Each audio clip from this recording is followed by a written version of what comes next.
We'll start the meeting now at 7:07. Okay, thank you everyone. Welcome for being here. Welcome to the Kalihi Valley Neighborhood Board number 16 monthly meeting. Today is Wednesday, April 9, 2025, and it is now 7:08 p.m. Rules of speaking.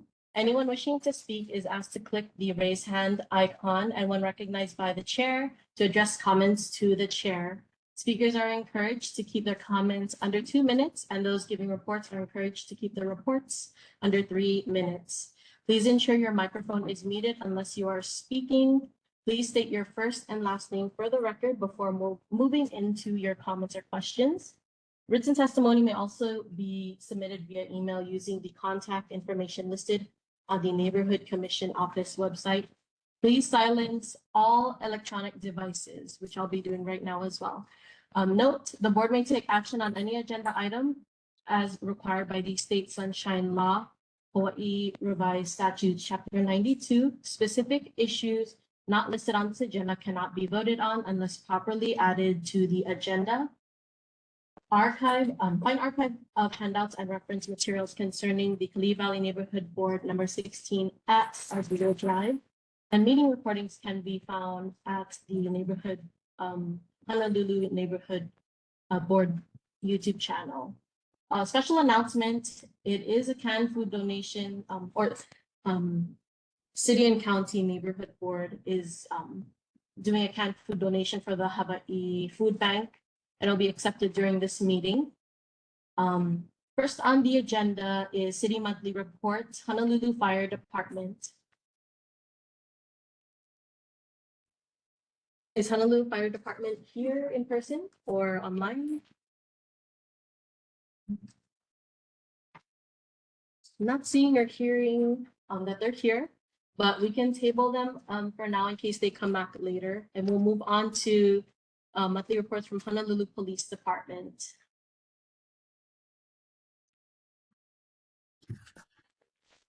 Are they? I thought I saw them. Oh, there we go. Yeah. Hello, good evening, everyone. I am Sergeant Tabanera with the Honolulu Police Department, assigned to District 5 Kalihi. Sorry, can you guys hear me? It's just coming from Spencer's laptop, so it's kind of quiet. Maybe I could adjust the volume. Or are you able to put up the volume? I don't know if your computer's max volume, but it's coming. Okay. Hello. Still, hello, can you guys hear me now? You're still coming from the laptop, so we're. We can hear what I don't. Can everybody hear? No. Yeah. Okay, I'll try to see if I can talk a little bit louder. Can you guys hear me now?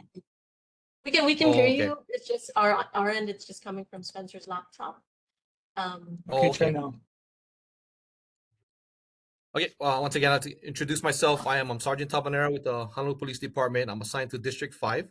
I've been assigned to this district for the past year, so relatively new to this area. I'll be going over our stats this evening for the month of March. This encompasses the Kalihi Valley area, which we have from North School Street up, covering Like, along with Kalihi Valley and Camp 4 area, and which would be considered our beats 558 and 559. So for the month of March, as far as stats goes, we have aggravated assaults. We have 1 for the month of March, which is down 2 from last month. We have 0 auto thefts. We have 4 burglaries that occurred, which is up 2 from previous month. We have 0 robberies, which is down 1 from the previous month. We have 0 assault, sexual assault or rape type of cases, which is a good thing. We always like to hear that number with 0. Simple assaults, we have 0 simple assaults. Our thefts, we're at 5 for the month of March, which is up 2 from the previous month. And our UMV break-ins, car break-ins, we have 0 for the month. We had a total of 635 calls for service in the area, which is up from 551 from the month of February. Any questions regarding our stats for the month of March? Any questions from the board online or in person? Seeing and hearing none. Any questions from the community online or in person? Good. Seeing and hearing none.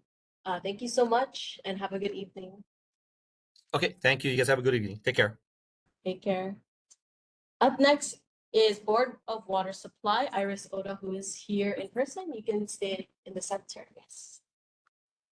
This is the mic, right? Should be good. Okay, hi everyone. Thank you. Glad to be here. So I just have one general announcement. Two. That's a Detect the Leap week, and we have some events. And it runs from April 13th through Saturday, April 9th. So chase down those and repair those pesky weeks during our annual Executive Week. Okay. So we have two special events. Excuse me. We have two special events happening. The kickoff meeting is Saturday, April 13th at Pearl Ridge Center near Macy's. That's from 11:30 to 1:30. And there's a closing event on Friday, April 19th at Kahala Mall near Center Court from 11 a.m. to 1 p.m. So join us and Hardware Hawaii these two special events to learn how to fix those repair. Learn how to fix and repair. Excuse me. So also we have some hands-on. We'll have some hands-on leak detection tips, toilet leak detection, hot dye tablets, interactive activities, and swag. Plus a chance to win surprises. And I'm sorry, I have a slide for me, this information. And I hope to have it posted. I'm sorry, but I didn't get this information. So let's work together against dot counts. You can also go to boardofwatersupply.com/DAL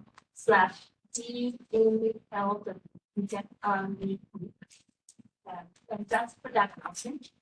And just want to let you guys know that maybe you've seen it on TV. So the city launched the H&L alert for emergency notifications. So it's a new mass notification system that provides residents and visitors visitor information about severe weather emergencies and other situations affecting city services being sent out with notifications or email. So this H&L alert replaces the city's current H&L notification system. So you have two ways to sign up, customize alerts. You can create an account at hnlalert.gov, select your preferred topics to receive notifications. And then urgent alerts only, you can do that with text HNL alert to 888-7777. That's for critical safety alerts by text. No registration is needed. So say go to honolulu.gov/DEL. That number was 888. 888-38-47-7777. That's on the text. Only text the word HNL, the word HNL, the letters HNL, the word alert, only one. HNL alert.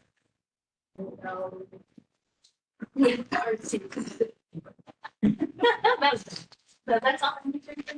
Questions that I could answer or follow up? Any questions from the board, online or in person? I do know. Seriously. You skip the meeting where you're talking about it, but then we go through. We did talk about it there. The repair completion. I know there was a question. I didn't bring that today. So I could want me to contact you specifically, or I can just bring it to the minutes. Okay. I know you said it was like within the next year or so, but not. There's some stuff going on. Yeah, I don't want to say anything wrong, so then you follow up next month. Thanks. Questions from the community, Mr. Rack.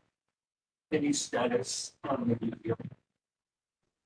So it's still being repaired, and so I don't, they haven't said if they're gonna be open again or not, but definitely they are aware that we want to open again, because it's not one step. But we'll notify when it opens again. Here, yeah, so that's about the museum, I believe the station, it's under repair in that area. So it's, right now, it's still closed to the public. If we are able to open it again, and merchandising. That's the one on King and Austin. Thank you so much. Are there other questions from the board or the community online or in person? And if not, thank you. Also, hold on. Up next is residents and community concerns. Are there any residents and community concerns at this time, online or in person? Okay, if there are no residents and community. Mr. Franklin? Yeah, I want people to know that, as we were, that leaky approaching School Street is a speed trap. So if you don't understand that, and the residents should understand that it is a speed trap and it's for to try to get the speed limit. And I say that because as you come down leaky, you'll pass a loose street. That's a little A, where you are. And then as you get the Kamehameha Fork Road, it's 35 and a little move is 35 at Kamehameha Road. It's 35 at Kalihi. And then as you go around the bend approaching the traffic speed, like that site you, that's School Street, but as you go around the bend, it instantly turns in the bend to 25, which gives you 200 yards to the speed camera, which means you instantly sight it, which makes it effectively a speed trap. Now, on the exact opposite of the road, going eastbound from School Street up, it's 35 miles an hour. But the only time it's 25 is 200 yards to the speed camera, which will sight you. So people residents should know that it is a speed trap. Why 25? It's too low. It is too low because it's called Kalihi Highway. I mean, Kalihi Highway, not Kalihi Street. But as you're coming downhill, it goes from 45, 35, 35, 35. And if you're driving it, as soon as you're going into the bend, it's where they got the 25 miles an hour sign when you're looking at the light. But it still only gives you 200 yards, 2 football fields, which means the speed camera already picked you up at 35. So by the time you see the light green, you're 35 to the light, you have a ticket. If you don't have a green light, you're still 35 if you got a ticket. It is effectively a speed trap. So the 25 miles an hour sign needs to be, say, reduced speed. Well, there is one a little bit farther back. I did look at this. So there is a reduced speed sign. And then it does turn in 25.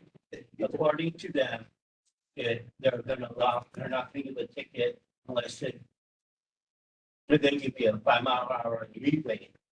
So you could go drive to it 30 miles an hour, but 31, you're going to get a $250 ticket or more. Absolutely, but I look at the signs too, and it's 25. The sign doesn't go there until you cross School Street, which means it's fine because you're getting on the freeway or you're turning back into Kalihi Street. But if you driving it, like I said, once you pass Kalihi Street, it is still 35 miles an hour. And then as you go into the bend, it turns to 25, which is 200 yards, which means basically you already have a ticket. And if they're giving you a leeway of 5 miles an hour, you're doing 35, say you're doing 40, but you already got a ticket, the speed limit is 25. It is a speed trap. But on the opposite, on the same stretch of road from Kalihi to School Street going eastbound uphill, as soon as you cross School Street, it goes to 35. So why is that little section that runs you into a traffic light 25 that gives you a ticket? It's a speed trap. So it's not on our agenda, but we should put on our. It's not their department. But whoever it is, we should ask them to do either change the 25 to reduce speed, which means to the light is 35, which means that as soon as you cross over School Street, the 25 signs are in effect.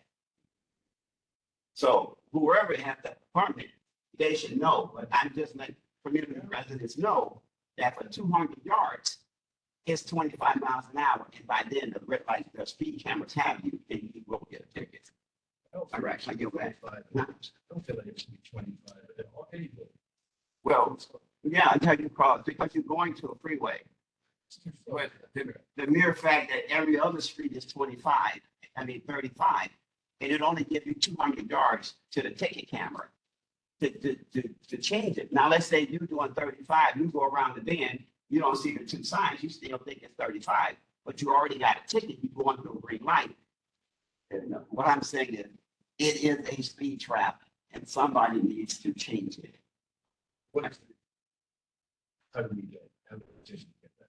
I did hear Mr. Franklin would mention a reduced speed state, I guess. What we can do is leave it 35 and have them change the 25-mile-an-hour signs in the bend as you make a turn, which is difficult, to reduce speed, which means it's still 35 until you get to School Street. And then after you cross School Street, it totally reduced. You can see the 25 miles an hour sign because you're either getting on the freeway or you're going back to Kalihi Street, which it should be 25 miles an hour. But that 200 yards should not be a ticket magnet, a money revenue for the city, and that's what it is. That's what it's going to turn into. Randy, we can have one of those state reps, because the community is state. We can have one of them just address that. Yeah, well, it was just community concerns. It wasn't on my agenda, so I was just bringing it up for next month and letting the community know that effectively it is a speed trap. I believe. Everybody's- Mr. Song. We'll ask Kathy when he comes up or something. Yeah. Okay. Are there other residents or community concerns at this time? Oh. Mr. Hi, my name is Rafathi Bilal. I'm with the Barrington Alumni Group Foundation. I do appreciate those of you who respected my time to give me time. I have to go up there. Oh, sorry. So that way we can all hear you. Thank you. Well, anyways, so there are two things that I actually wanted to bring up, because I live in Kalihi Valley, so Dana is my neighbor. So I noticed a lot of things since we last were here in 2019. I just wanted to know, as far as youth programs, are there any other youth programs? Because I know there was a incident that happened at Barrington High School, with the youth, and a lot of the things that came out on social media or people that were they're blaming the youth, like these kids, but in the community, I don't see any programs for the youth. Like, I don't know if that's the state or the city, as far as having funding for the youth programs. Like, is there any one that can answer that, like, as far as building a youth program for these teens? I look at the parks. The parks are all empty. And I see a lot of homeless there. And so I don't know if they're sweeping the park, trying to make it clean, trying to make it more welcoming, or like I said, there's not that much programs that I see for teens. So we can't blame the teens on doing all these things. If we have programs that'll keep them off the streets. I know because I grew up in Camp 4 housing, like I mentioned when I was in Las Vegas. I now live here in Hawaii, starting back. So, we have a lot of programs at Camp 4. And then we got those kids to stay off the streets. So I don't see those programs anymore. Either funding is not enough to pay these people to have these programs. I know we had pounding, was the one that was doing all this pounding. We had summer programs, program. I don't see these programs anymore. So, instead of blaming the kids, like, what's the solution to getting youth programs for these teens to do something versus being on the streets and hanging around and forming their own gangs to protect themselves? Because, like I said, my family, that's what they did to protect themselves, is kind of get together. But then Kalihi Valley, Camp 4 housing, they built these programs with Kalihi Valley District Park, which is Dorchen. And that's what kept the kids off the street. So they created late night programs, late night basketball, which my brother did. So that's one thing I want to hear or see. The other thing is in Kalihi Valley, there's a lot of abandoned vehicles that's parked on the side of the road. And so it makes it a little bit more difficult for residents to find parking, or they can't find parking, and so they park in the park. So I'm not sure who sweeps up or if there are rules. I know there was one time there was a proposal of having permits. We can talk about it. After? Okay. So I know that was one point, and I know they tried it for a little bit, went like Camp 4 housing down that little back road. So I'm not sure of how that whatever went up, but yeah, I just want to know what they're going to do with these abandoned vehicles that still parked on the side roads. But yet they're not moving, and there's no parking for the residents that actually live in that that area. So even though the church I go to are in the mountain, so we do have cars parked around our land, our parishioners can't park there as well. So that's the two issues that I wanted to bring up as far as what a youth program and that it was on the street. Mr. Russo?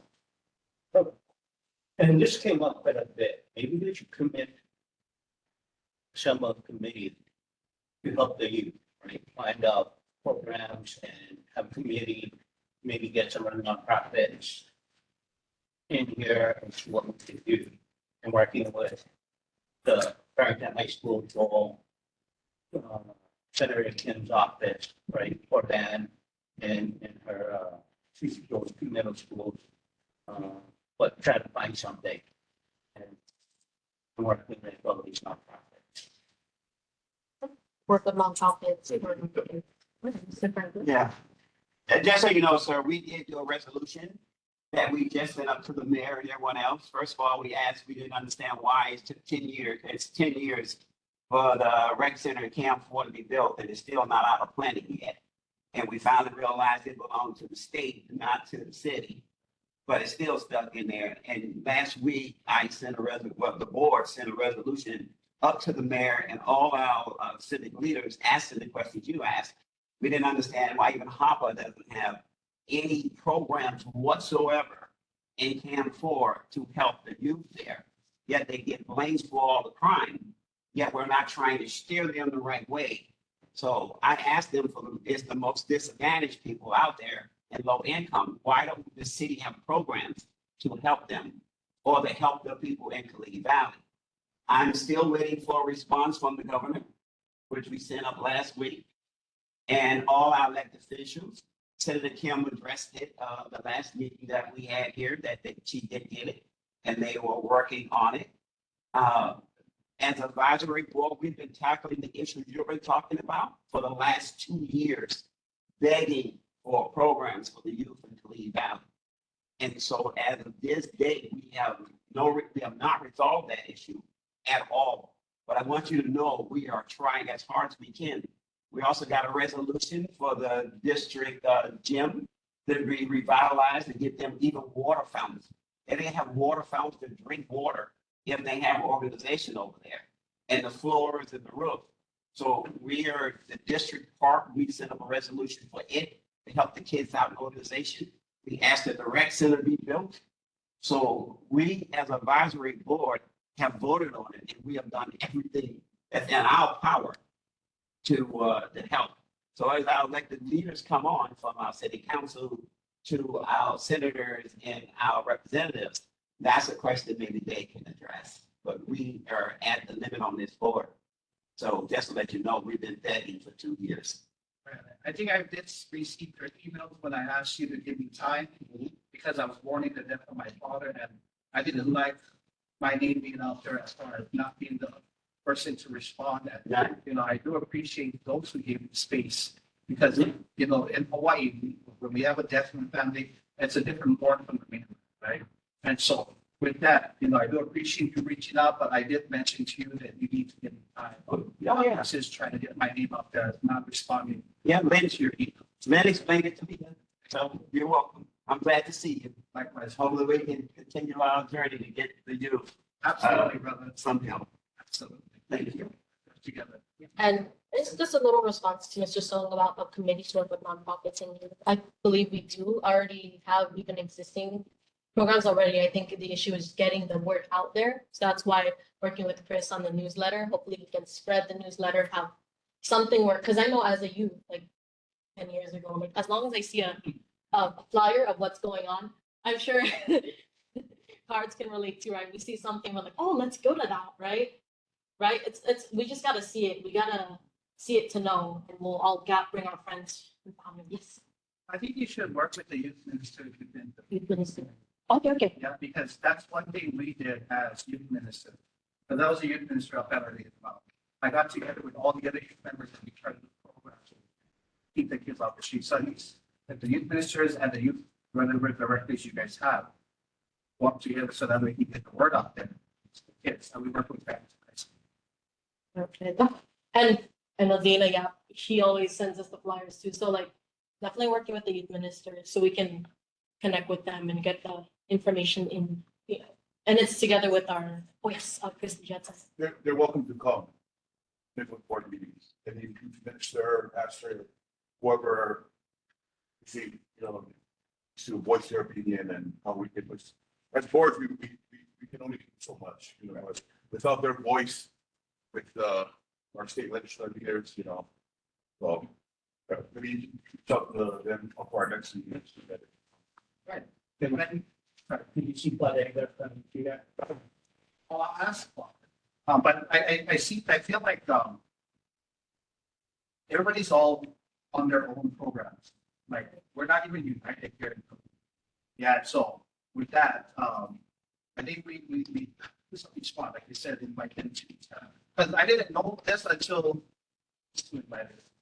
right? And so that's, you know, if you want to get involved, you want to communicate with the community, you know, that's one way. I'm glad they invited me, and we're gonna get it. Because I went to the Kapalama meeting, and there's young adults who are active in there. And that's the one I'm working with. I was supposed to invite them today, but I wanted to fill this out because it's my actual first meeting in person. And I did speak with Mr. President about Mr. Randy. So we had a really good conversation when I was in Vegas. And so I wanted to fill this and then bring those young adults to kind of help us up in the Kalihi Valley area. I do have some Kalihi Valley young adults that wants to activate, but I want to know what this is all about first before I go. So like I said, we're not even united as a community. So they have their program, but this is actually the council of our community. So we should all be here at this meeting. You got one right here. Maybe pull out one. Vice Chair Harris. So you want, like, do the stuff for Saturday? Oh, did you want to announce it already for? What do you want to do it? I just wanted to add what Tati said. As a result, all this, you know, everybody's getting in, right? Whatever they're doing. I know at the Kalihi Valley pool, there's been 2 incidences where vandalism, where they're spray painting the wall. And recently, about 2 times, they've been throwing broken glass into the swimming pool. So the pool has to be shut down. So the pool maintenance person has to make sure that all the glass fragments are taken away. But again, going back to what Rapati said, there's not programs for kids. They're going to find ways to get into mischief. And that's been happening. I should have said something to the officer earlier, or maybe next month, if we mention about, do the police ever, you know, do the people trying to, because the pool is right by the police station. Right behind. And repeatedly, these kids have been broken bottles or, so the swimming class is all canceled. And then time goes by and it happens again. So it's a repeated. If you want to ask Tom, you want to about the lockdown? Yeah, there was a lockdown. It was a lockdown When was this? last week. For that same, for that incident, or is it? You know, someone walking around with something that looked like a gun. Well, why don't you comment on communication? We just started a newsletter for Kalihi Valley, and the thing got done and we received it. Quite a lot of people received it. So we're on our way in notifying community members on activities that are going on. And we can include youth activities. So we're on track to work on communication. So we just need to reach out to organizations that are offering activities for adults, the youth. And I think that newsletter idea will reach out to a lot of people, especially now with technology. You guys mentioned, you know, once one of them find out and they start notifying their friends on social media, get overwhelming response. So we're working on it. Chris, you did a good job. I just want to say you did a good job on the newsletter. Thank you. I just put in an article. Yeah, the lady that wanted to work with, as far as my maternity, got together with Yeah, the this year, current and alumni. Yes. All up to all. She said the student activities program. Just add one last one before there's another way of communicating with colleague members, and we're all on Facebook. So there's this group called Remembering Colleague, and these are current members and former members that move off to the mainland. And we're all on that. So if there's any advertisement, I would use those groups to kind of advertise. So I'll work closely with you to get this information out there together, community united. Thank you so much. Are there any more residents or community concerns at this time, online or in person? And if not, then we can move on to presentations. Max Kalhammer presenting a Kalihi Valley District restricted parking zone or the RPZ program. Spencer's help. The slides. Good one. Proxy servers. That's what they.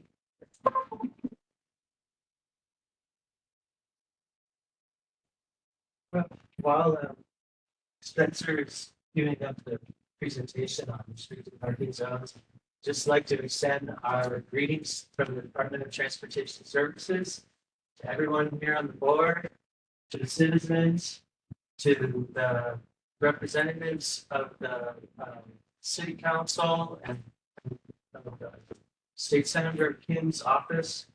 We're eager to bring programs to Kalihi that will are intended to improve quality of life for our citizens. So, aloha. The restricted parking zones, thank you, Spencer.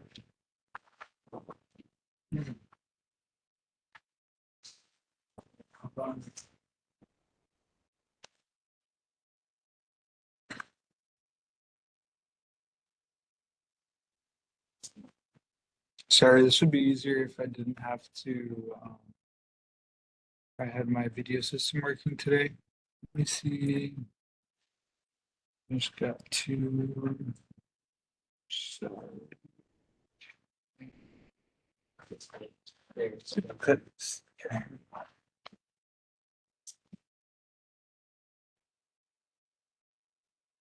Oh.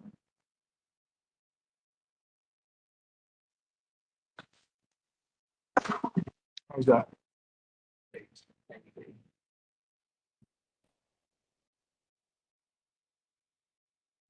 guess that covers the left side. Okay. So, what is a restricted parking zone program? Well, Kalihi is only part of the island that has some familiarity with what a restricted parking zone is. With the pilot program that is in effect for some time now. But the restricted parking zones are intended to prioritize resident parking access and reduce parking congestion by limiting access to non-residents. In 2023, Bill 20 was passed that officially authorized restricted parking zones and allowed Transportation Services, DTS, to move forward on establishing real paid permit parking zones. So the benefits, just to remind everyone of what a restricted parking zone is that it restricts parking to only to residents who have proved their residency, their address, and so it ensures that they have access to on-street parking. Their off-street parking is their off-street parking. And it enhances safety by minimizing, next slide, please. By minimizing the number of vehicles parked on street, it increases visibility and reduces the risk of accidents. It reduces traffic congestion in the area, in effect, by having fewer cars. And the environmental benefits are that it promotes alternative transportation usage like public transit, biking, and walking. So the pilot program, slide, thank you, was launched in 2017, and it was observed over that time an 86% decrease in residential on-street parking and a 70% increase in available spaces. The established RPC hours were 6 p.m. to 6 a.m. with a 1 hour grace period for non-permit holders. And that's the map of the entire Kalihi Valley RPC. And next slide, please. Just to break it down, 16A, there were those 5 streets on the, I guess you could call that the Diamond Head side of Kalihi. And the next slide, please. 16B was that Eva north side, very like steep terrain. I've driven those streets and the RPC signs are still there. And they're pretty far apart, which is a little bit of a concern to us. So we might want to put more signs, hopefully not too much sign clutter though. Next is the, I think the more southern one, and that's Street, yes, thank you. Street, Place, Kono Street, Kono Place. And D is the one that we're adding to the schedule for the official RPC, and it's PY Street and that's That's good. very good. Spot on. Yeah. All right. So, what are the RPC permits? And this is a table that you might have seen in the original schedule that Director Morgan presented some time ago. By the way, the branding, that little circle on the top right and H&L Connect on the top left, that's the new branding for what we're calling our Transportation Demand Management Program, which this RPC program falls under. So whenever you see H&L Connect, you'll see this program and other programs like Van Forward, things like that. So for the permits, the first residential permit, 125. The second is double that. The third is 375, and the fourth is 500. Now the third and the fourth, you actually have to ask the director to get a waiver to buy the third and the fourth. But everybody's going to be permitted to have 2 on-street permits for every house, every residence. Yeah. Every dwelling unit. Permit. And then annual visitor permit associated with each dwelling unit is 125, single day visitors 10, non-resident single day 10. But there's a limit on that issue because the whole point is to reduce the number of cars parked on the street. Okay, next slide, please. So the permit, I can pass this around, maybe start back here. Those are sticker permits, and they go on the, I believe it's the rear windshield, the rear, and it should match the license plate number. And these are the resident permits. It says households can purchase up to 4, but remember what I just said. The first 2 are eligible if you can prove your address and you have an ID. But for the next 2, you have to seek a waiver from Transportation Services. And the first 2 can either be 2 for the residents or 1 for the resident and 1 visitor. Does that make sense? 1 for the resident, 1 for the visitor, or 2 for the residents. So let's say you have a household that's got a driveway that fits 2 cars, then you can purchase up to two more for 125 and 250, so 375 a year for two more additional cars parked on the street. Next slide, please. The visitor permit is a hang tag because, of course, you want to be able to take it back from your visitor and thank you, and how to be a temporary thing for as long as they need to use it for your visitors. If you have family from out of town or another island or something. So it's an annual resident permit supposed to be purchased before an annual visitor permit. So you have to have at least bought one resident permit. Next slide, please. How many per household? The visitor? Yeah. Or just one? Just one, yeah. Sure, I'm getting all my points here. Okay. And so the visitor permit, you can purchase up to 10 single day ones, and these permits must be returned after the event. So we have to work out the details of how to return them. Thank you. All right, then next slide, please. The RPZ permit portal. Okay, so once we've established the RPZ is going to go into effect, once we've established when it's going to go into effect, then this permit portal is going to be open for residents to prove their residency and do the application online. And so you can add vehicles to your account, you can manage your account, everything from this portal. And it doesn't exist yet, but we're putting out an RFP and we're making a selection for a software vendor.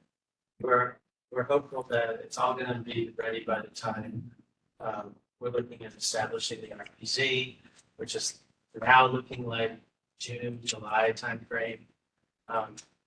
Next slide, please. So the portal looks like this, and you see the table on the bottom. I know it's hard to see, but it's exactly what I just read to you from the previous slide, the prices, and it won't allow you to select more than two, right? It won't allow you to select more than one visitor one, but you can do pretty much everything from there. Now, when we know that we're going to be opening the RPZ, we're going to have to be out there in the neighborhood helping people register as well. So that we're going to call them pop-ups. And we'll have one pop-up on a weekday and one pop-up on a weekend, like on Saturday or Sunday. So that we're just trying to make it easier and familiarize, especially for people who maybe don't have online access or so we do look forward to doing that too. Next slide, please. So what you'll need is a home address within the Kalihi Valley RPC zone, your proof of ID, your proof of residence, and your vehicle registration. Next slide.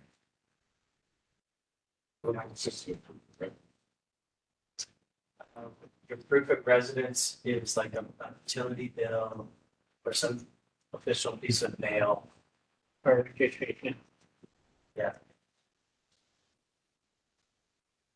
So once your application is approved, you will receive an email confirmation. And then the payment link in the email to purchase your RPC permit. And once your payment has been processed, it's going to be mailed to your address. So you don't have to come to headquarters in Kakaako and pick it up, but you can do that as well. We prefer that it's just all handled and easier for everybody. Next slide. So additional information. The administrative rules are being finalized right now. And these are the rules that govern how we manage our PCs, not just the Kalihi Valley one, but all of them. And the rules detail how the city will collect fees and manage RPC. So we're gonna be issuing a notice of public hearing on these rules on April 16th or 17th in the Star Advertiser. And unfortunately, this one is gonna need to be in person. So you have to come to DTS to provide live input, but you will also be invited to submit your input in writing and in the mail or in email. And that's all going to be in the notice of the public hearing. And we have a tentative date for the public hearing is May 19th at GTS headquarters at 711 Kapiolani Boulevard, like suite 1600 on the 16th floor. Next slide, please. So the pop-ups, like I mentioned, after the rules are established, we'll post several, not several, I think it's going to be two, to make it easy for residents to apply. Again, so you put your proof of ID, your proof of residence, and the vehicle registration associated with the annual residential permit. Okay, next slide. We reached the end, and I think it took my 10 minutes. But are there any questions? Mr. Sun. So How did you guys come up with the fee? the fee, I think it was decided on deliberated in council. It was proposed by our department, Department of Transportation Services. But honestly, it's a little before my time, and I can take that question back. It's you. You don't answer, or I asked that question to all that the hearing. And Mr. Morgan, why it's a fraction of the cost on what it costs the city to operate for the amount of permits that they anticipate issuing. Providing the cost of permits for the available space for residences. And even that is below the actual cost. That makes sense to me I'm like that. because I thought it was kind of high myself, but the cost to operate and maintain a parking space, if you think about the amount of square feet of roadway. for administrating it and making the sign, putting the signs up, placing them in sign. All that stuff was. So you know that hearing that you're gonna have in May? Is that a time where residents can request a change in the fees? Or fee, I think that would be valid feedback. I mean, you may see that they even use when the bill was passed and they had the fee schedule. And that was the one thing the residents concerned about, like, what? So anyway, that might be an issue that you guys can anticipate being addressed. Yeah. Find an answer. Right. Thank you. Yeah, so first of all, RP, these cannot be put in a dead end street, right? They can, I think none of us are that. It's gonna have to be where you had open, you can't put them on dead end streets, but, okay, and the second thing is, because most people act like they didn't know that fee was coming when they entered into RPZ zone, so anybody tell them when you make one of these or ask for one, you let the residents know from where you used to park for free, now you gotta pay. Yes, I think there have been a series of public meetings going into the pilot, but it's been a while. And your point is valid, that we maybe, we need to reintroduce the concept to the neighborhood. One thing that to keep in mind is that if we make the price too low, then it defeats the purpose of improving access to parking on the street, because we want to discourage the amount of vehicles as much as possible. Well, the thing is, who are you discouraging? and you look at, can you bring the, one of the map back with RBCs around? Is that possible? Yeah. The zone goes around the neighborhood.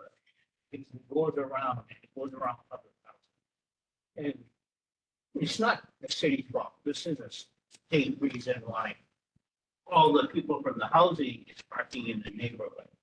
Because the state changed the law. State made all these rules that were harder for people, the residents. And then they ended up parking outside and they're causing congestion and they're doing all this stuff. Because the state doesn't provide enough parking in there. And they have all these other rules involved with it too. If we get the state to change the rules, we don't need this. So that's the reason. So you can see it goes right around the housing. The housing is on the mountainside. Well, it is intended to be from residential areas. And because it's for the resident, those people in there don't qualify anyway, right? Those people in there can't afford it. So technically, we lower the cost. Those are people that are, yeah. Mr. Franklin had a. Another question, during this pilot program, how many tickets have they written? I don't know that answer, but I can get back to you. They're gonna make RPDs on someone else to enforce it, Yes, and it will be up to HPD regular patrol to enforce it. but no one has written a ticket so In a far. while, in a long time. I don't know if they wrote one. That's all I'm asking. Well, maybe the week when we collected data on the occupancy is when they were writing the ticket. That's a generated income too. Yeah. My last question is to start advertising like the city's formal way to announce meetings and stuff. It's usually where we advertise meetings, but it's not the only media. I think there are other channels, but On their website, they do. yeah, on our GTS website, that's true. I was just wondering if it was gonna come on like the KLC News or someone else. I didn't know start advertising. Well, I should look for that. But I go on everybody's website. So.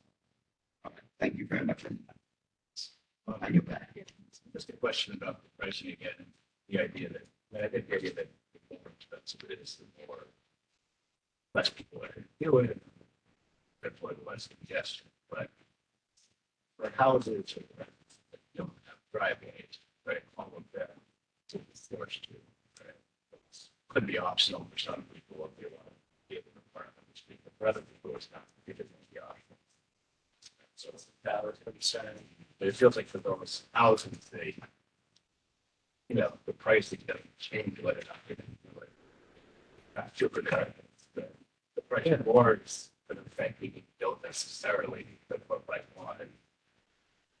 It's a really good point. And so for this group of people that may or may not even own a vehicle, But I'd like to discourage people from buying vehicles, I guess, but better get a job, so I still have to. but they would also benefit if we had a complimentary mobility wallet program, where if you opt out of this and don't buy a permit, then you get like a Trans bus pass, once a month.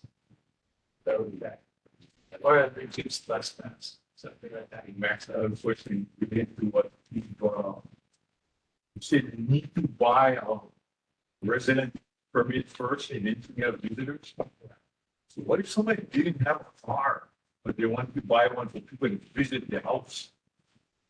I think that is something that we can look at. Yeah, and other people, I mean, for example, I have a driveway, right?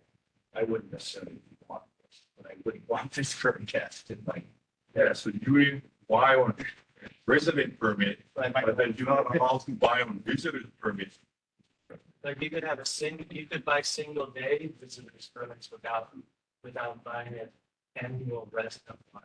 So single day ones are $10. So, you know, $125, that's like 12 and a half visits. Yeah. Think about how many times a year do you have visitors? How would rating this night? Yeah. $10 a fair price. All right. You. Point I had a question. How many people you have to buy into? Like, what is it? What if people decide, hey, this is too expensive? I mean, we don't want to do this. Well, I mean, our department is definitely gonna evaluate and monitor what happened.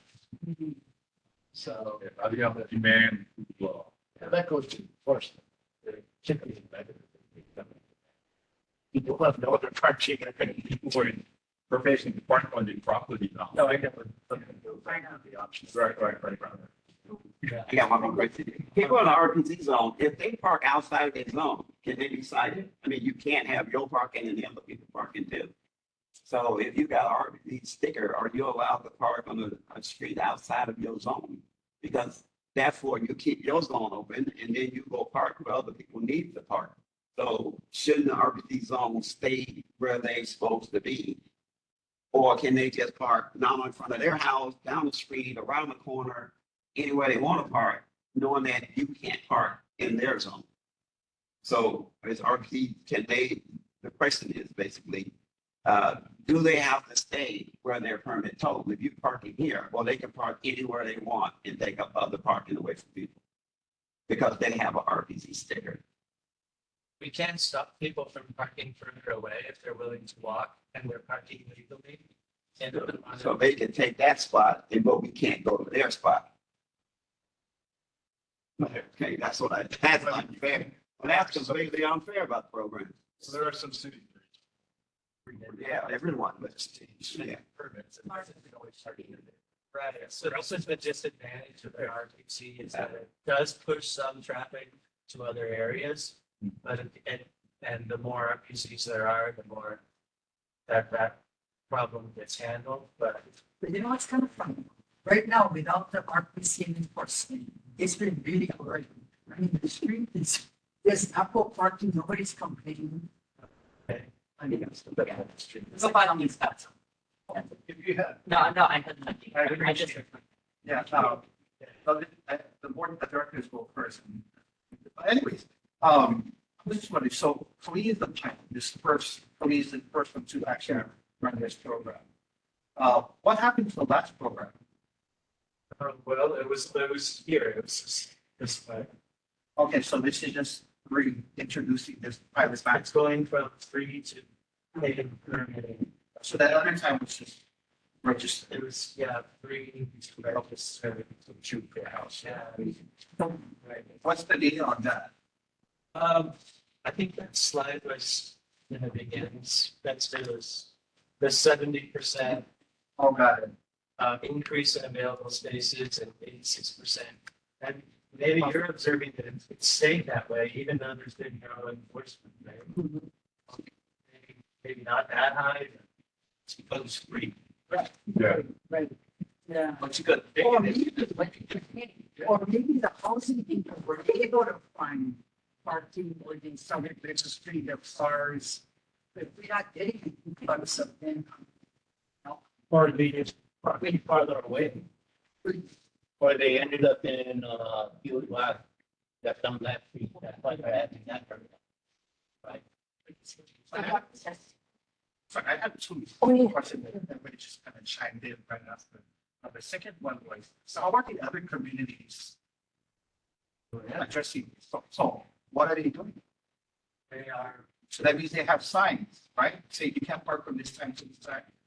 Or what's going on? well, the Department of Transportation Services, we do post tollway zone signs, but we don't tow, it's, traffic. Right. There's no other RPCs anywhere. There's no other restricted parking zones. There are like 6 neighborhoods that have told us that and added themselves to the interest list. One is Eisenberg Street. One is I think it's somewhere big different. One is like 8, like 8. So you can look at this like comparing like apples and oranges. But one is 8, one is 3. You're gonna be the first paid one. Wait, double checking, was it parking this Monday? Police. Because like, as said, this is gonna be the first pilot program. And it's going to be in Kalihi. It feels like now we're kind of like over policing, if that makes sense. That's how I'm viewing it. And also, and like, if not just that, like, if it's not enforcement, then as said, like, who's really enforcing it? Because, you know, like, for example, like jaywalking, like, does the police actually enforce that on people? Because I see a lot of people jaywalk. Is this going to be the same situation where it's like nobody's going to get arrested or ticketed for just parking or not having that permit? Question, and I think take it back, but I think a good percentage of enforcement is just like flying away. I can't articulate there, but I'm gonna try. Right. So now you're just sort of like forcing us to pay for something that we can afford. Another program that I manage is our youth leaders in all over town, for like years. And you'd be surprised how many people like to pay with the app, like to pay with their credit card. Our compliance rate has gone up, and there's very little enforcement going on right now with the current staffing levels. It's very low. So it's like said, it's kind of psychological as well. Well, that's parking for a meter, it's parking for her. Yes, and you're paying for that service. You're paying for that, right? And as to that, like, that's just comparing apples. Yeah. So I do want to say there is an RPZ committee. If you guys do want to have, hold a meeting prior to the pop-ups and everything, and we can talk more in depth and have more questions, then you can also report back with, answers that you have, or you can always email me and we can put it on the newsletter as well. Are you also the city bus? That's the different name. Okay. If it's different, we're not on this. Oh, yeah. Thank you. Let's think everybody see like prices. And just sure people have. Right. So if you want to have like a RPZ committee meeting about the prices, you can always do that too, or even like the pop-ups as well. Yeah, be happy to meet at kind of the time before the hearing. Yeah. Starts officially. We're going to give you a heads up like this. You know, I'm up with a So, viable answer, so Guarantee you an answer. we do have another presentation. So thank you so much. Thank you very much. Thank you very much. Thanks. Of course, thank you so much, everyone. And we'll try to see if we can have another meeting for RPZ. So up next is Roberta Hickey Gomez from the Mediation Center of the Pacific on early eviction mediation. Thank you so much for having me. Spencer, nice. Sure. So again, I'm from the Mediation Center Pacific. We help people resolve disputes outside of court. We empower people to have the decision-making authority to be able to resolve these disputes in their own lives. The program that I'm speaking about today is the early eviction mediation program.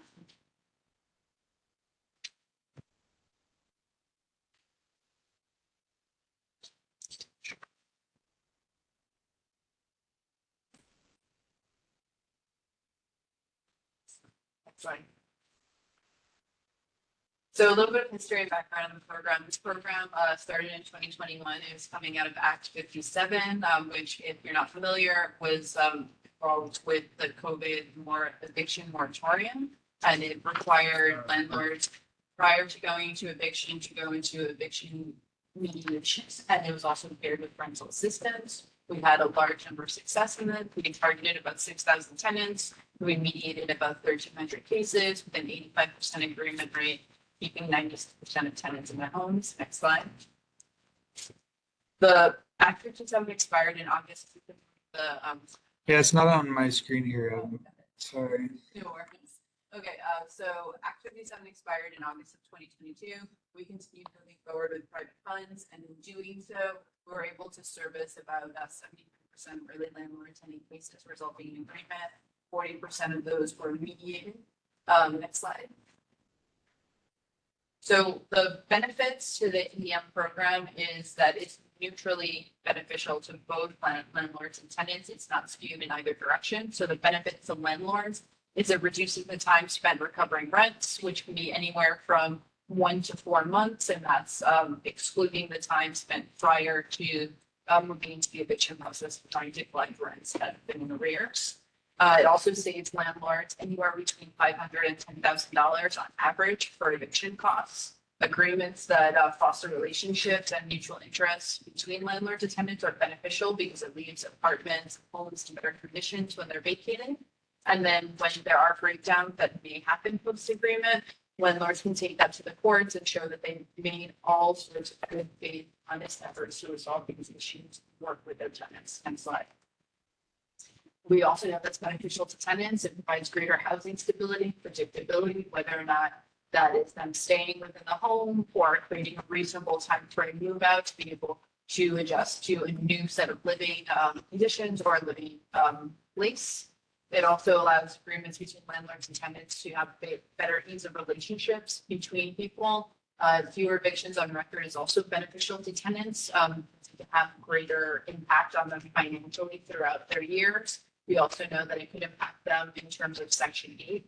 They could potentially be removed from Section 8 for housing eviction issues, and that can be potentially catastrophic in terms of houselessness.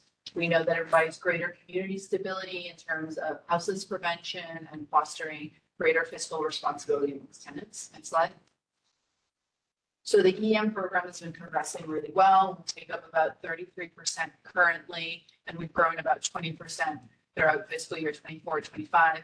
And that's 33% of all landlord tenant cases that are open. The remainder are coming to us from district court. On average, our agreement rate is between 92 and 93%. And what that tells us is that when we get people to the table, we find solutions that work for those parties. We've had a 60% increase from our Q1. Next slide.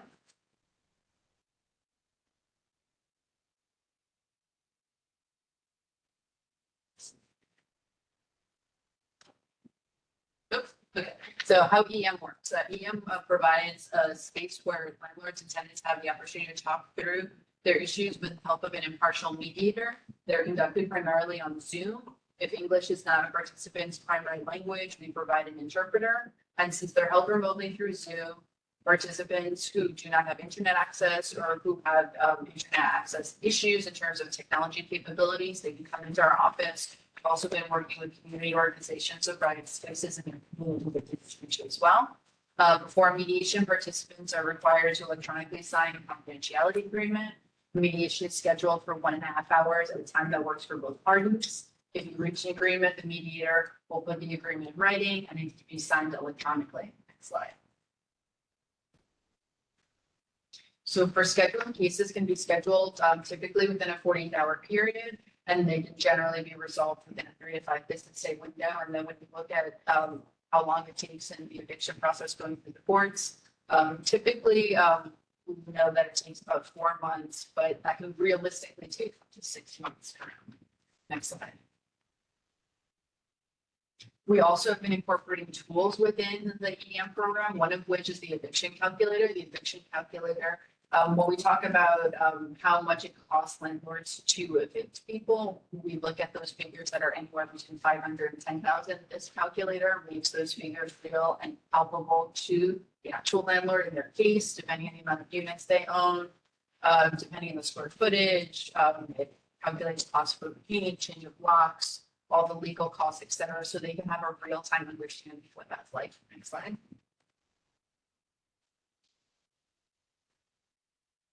So it'll give you the breakdown here based on the information that you would have put in the last one. Next slide. And then as this is a facially neutral program, what we do is we also have tools for tenants. So this is the budget calculator. We've worked with Hawaiian Community Assets to provide a budget calculator that's sensitive to local community needs and understandings of budgets. So this helps tenants understand when they're going into agreements, what they can basically realistically afford to pay if they're going into these agreements. And then it also helps them understand, is this the particular unit or home that fits their fiscal needs? Next slide, please. So this is more for the calculator. Next slide. We have also been working on legislation, HB 1433, is what advanced way through the legislature now for eviction. This is just requiring a time period prior to eviction for landlords to allow for scheduling of eviction. We've also been working on Seneca Cool Hubs, as I mentioned prior. We've been working with community organizations that are hubs in the community that people already turn to for resolution of whatever issues that they have. And we've been training them to offer mediation as a potential solution for them, depending on where they are. Also offering to help them with online intake, as well as provide a safe space for them to be able to mediate if they don't currently. So we've been working with WAMA, we've been working with Waikiki Community Center, Family Farmers, and HCF. Next slide. So as part of the EM program, generally when people come to us for requests, you can feel free if you want to screenshot or take a picture of this QR code. If you want to refer anyone to our program, it's the easiest way. If you'll go to our website, mediated.org, click contact us, schedule a mediation slide, and you'll be taken to this form. This form will ask for all of the requisite information from each of the parties, name, email, and also request demographic information that most of the projects request. So that is the end of my presentation. If there are any questions, I'm happy to answer. Any questions from the board online or in person? Seeing. Oh, thank you, Mr. Gatton. The tenant does leave and move out to the tenant. Should the record or check come to this? Counter does not. So yeah, it's better to kind of route up, and that's why we try and really work with landlords and tenants to figure out what is a reasonable time frame, because we know that we live in a high price housing market, and finding next place isn't as easy as just a simple 45 day. Yes, it's true. I think I've had clients, social worker, going through this thing. They're telling me about what's happening. They know as much about it.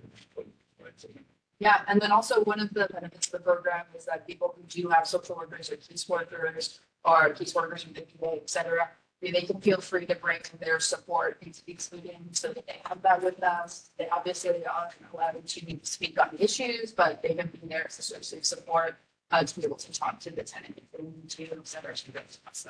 So we do try and keep that available and let tenants know. We also connect them with resources, we connect them to a well-connected way in terms of being able to connect to any rental assistance resources. HCA is a constant referral for financial budgeting, and we also refer out to legal aid if you need for legal support.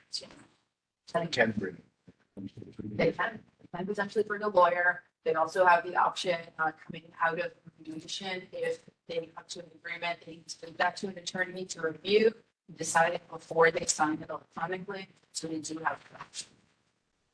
And just as the program is completely free, it's free. Landlords can contact us if they have a tenant who's behind it. Tenants can contact us if they are behind, if they know they're going to be behind. It's any time prior to entering into the court system. So once they enter into the court system, they're going through that process, but any time prior, if they've received a notice, if they have not received a notice, they expect to, all of those time periods are fine for being able to contact us for this program. Thank you. Any more questions from the board online or in person? And I'm going, since you brought up Aloha United, I guess just to let everyone know, I do work for Aloha United 211. Which is open 7 a.m. to 10 p.m.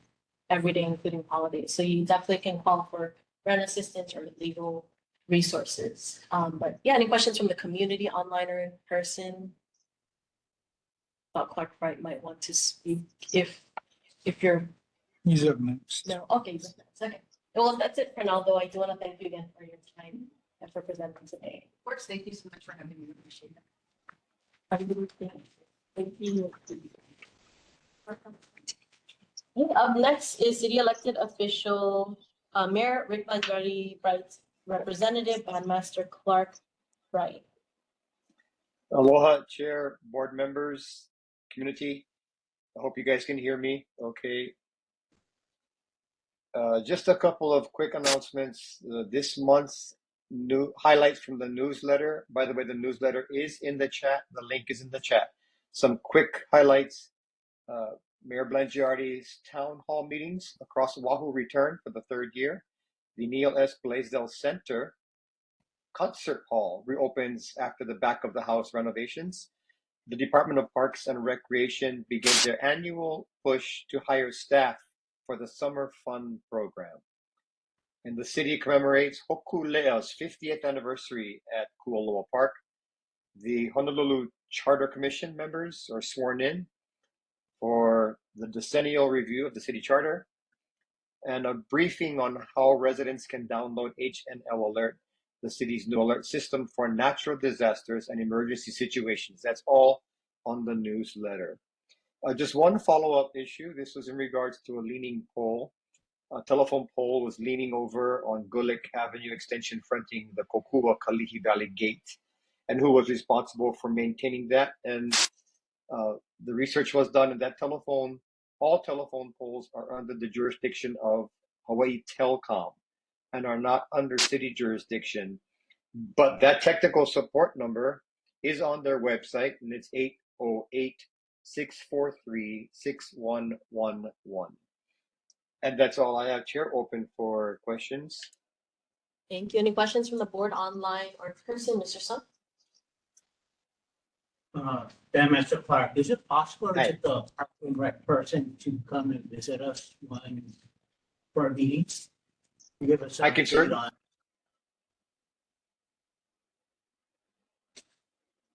What would you like them to? To update us on the Kalihi Valley Park. The rec center. What do you have any specific updates you're looking for?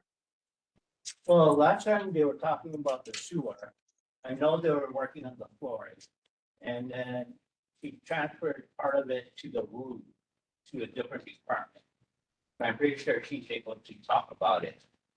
But what is that time frame? Because it's been over how many years now? Got it. Okay, thank you for that request. We can send it in and we'll leave it up to them whether they're going to send somebody out or provide information. But thank you so much for that. Appreciate it. Mr. Franklin? Yes, sir, on that, we sent out a resolution for the district park on we was talking about and the things that's going on. We sent it to the mayor office and Parks and Rec. In our resolution, we state all the concerns that we have for the Parks and Rec. That like they don't have water fountains when they play sports. The floors are really bad with water damage. It really needs to be painted. And that's been going on for quite a while. So we did, as a board, send you a resolution, or send the mayor a resolution on this. And we were looking for a response to the resolution that we sent to the mayor, I think a week ago regarding that. Another question is, what do summer fun and park do? I mean, we've been talking about all the programs like baseball, basketball, soccer, but I see summer fun all over the place, yet I don't know anything about it. Or whether they recruit from, or who's running the program, or what coaches that they have, things of that nature in Kalihi Valley. But everybody keeps saying you're hiring for summer fun, and I see signs for summer fun, but I don't see any parks open for summer fun, or I don't have a clue of what summer fun does and the organizations they have in Kalihi Valley for the youth to get them into soccer and baseball and the things of that nature. So I'm confused about the hiring of summer fun, and I'm confused about what they actually do. I would like for them to come here and tell us what programs they have in Kalihi Valley that they have coaching and the youth for, like Little League Baseball or soccer, etc. That's my question, sir. Yeah, so thank you for that, Mr. Franklin. So the city does provide an option for youth in the summertime to go through a program that are usually located in the park area. So if parents need a place for their kids to go during the summer, they do call it summer fun, but there are activities, there are arts and crafts and athletics and sports that are taking place all throughout the park area. I know this personally because when I was young, I was in the summer fun program, and then in college, I actually taught summer fun one summer. It's just a time for the kids to get together, enjoy themselves, have a good time. It's usually from a similar to school schedule, morning till early afternoon kind of thing. And then from there, if there are any other activities, soccer, baseball, football, whatever else, that's in addition to the summer program. That's separate. That's totally separate. So the city is looking for people to hire to assist in the various parks just to help run their program for kids in the summer. That's basically what it is. Looks like it's June 9th to July 25th. Mhm. Correct. 8:30 to 2 p.m. Yeah, my question is, I see the signs going up, but I haven't seen any of the programs. I haven't seen any of the kids, or the park playing in the parks. When I grew up too, the era we grew up in, the district parks are the ones that had baseball teams and basketball teams and things of that nature. They had the organizations and they went out to the coaches. That's in our era. My question is, in this era, right now, today, where are they? I haven't seen them. So I could be confused. I would like for them to, if they could come and tell us what program they're running in Kalihi Valley. I mean, not that, here's the date for it. But it seems like it's not that specifically like a day camp. Not like a baseball league or basketball. Right, but I don't even know those programs. I would like that. I'm gonna go try to this year at the district park and places. I'm gonna go look for them. Because I don't know what they're talking about. So, or they can come in and show us the program they have, and then we can tell people where they can take their kids in the program. I see the signs on the fence. I see it at Kalihi Park and other districts. It says summer fun. But when you go into the district rec center looking for summer fun or the people running it, they're not there. It's only in the summer this way. I know, but I go in the summer. I look for the programs. If they could present and let us know when they're coaches, we can bring the youth of Kalihi Valley to them. But I'm saying, I see the signs and you go looking for them, I can't find them. So maybe they can explain why. When you sign up, and then they. You don't gotta do it. I can't find the program. I go into the district park and I ask them for summer program like last year, right next to the police station. I actually physically go everywhere in our area. I actually ask people at the desk, where's the summer fun program? Where's the thing? Because I see it on the wall. I had young kids growing up here and they play soccer and baseball. I had to take them to Lenore out there to join their baseball teams. But we didn't have any in Kalihi Valley.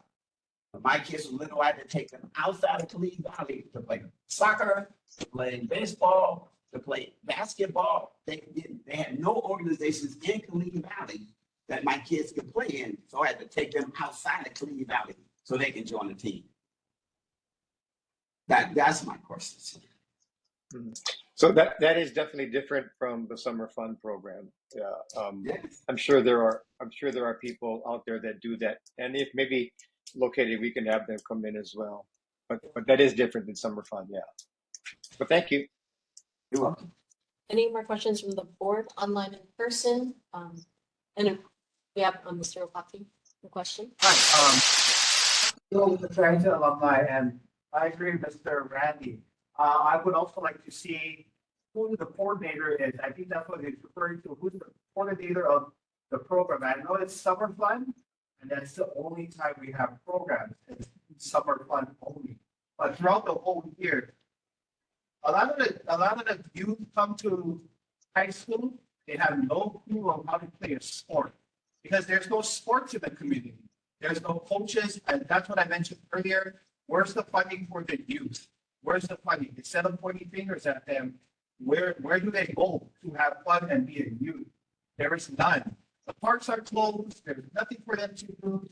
It's ransacked with homeless and ransacked with druggies. You know, I'm going to say that out, but you know, what programs we have? Like Mr. Ryan said, when I was a youth here at Kalihi, we had all these programs. You know, we had funding. Coaches came out. So I don't know where these coaches, I don't know what funding we have for these coaches for baseball, basketball, volleyball, soccer, football. Those are the big sports in Kalihi. All I know is a lot of the parents, like Mr. Randy said, they're going out of the community to go and take their kids somewhere else where they can play a sport and be active. And so I also want to know where are these programs too in Kalihi Valley? Mr. Hassi, did you wanna? I just wanted to say, these are all programs that if they don't exist, we should organize. Yes, they absolutely should. Because this is the kind of things that we can totally do at the grassroots level, and then we can really find money from the county budget, or even kind of folks to support it. I think it's very applicable. Yeah, there's a lot of young adults that want to coach, but funding and timing, right? And so like you mentioned, yeah, if we can do that, there's a lot of people that will actually, they're proud to be from Kalihi, okay? How can we be proud if we don't have these kind of stuff? But other communities have it. It's the kind of thing we should formulate a committee, just like figure out what's the order of priorities, what's the first team we want to establish, where do we do it, what's the time that works, and then we can advertise for players, etc. Mr. Sun? Maybe we could, next meeting, we get YMCA, one and obviously Leaky Club. They have a program, YMCA, but that's what they do, right?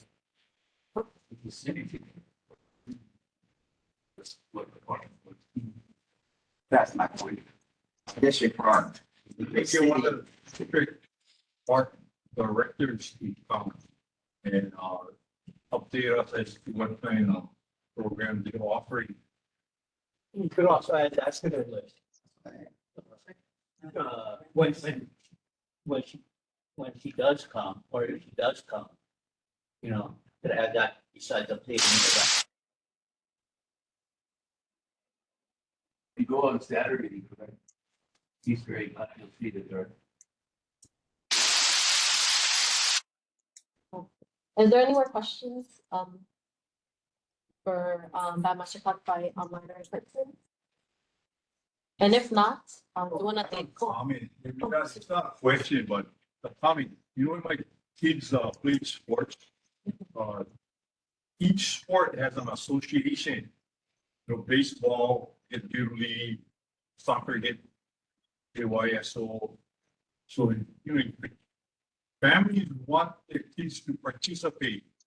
They need to, they all of the communities. So the parents interested in Kalihi, that they gotta organize it under a guidance association. I mean, that's how I remember my kids participating. So we went football, and we gotta get football league. And we enter a team on the glass of the with the guidance of the league. So like soccer, right?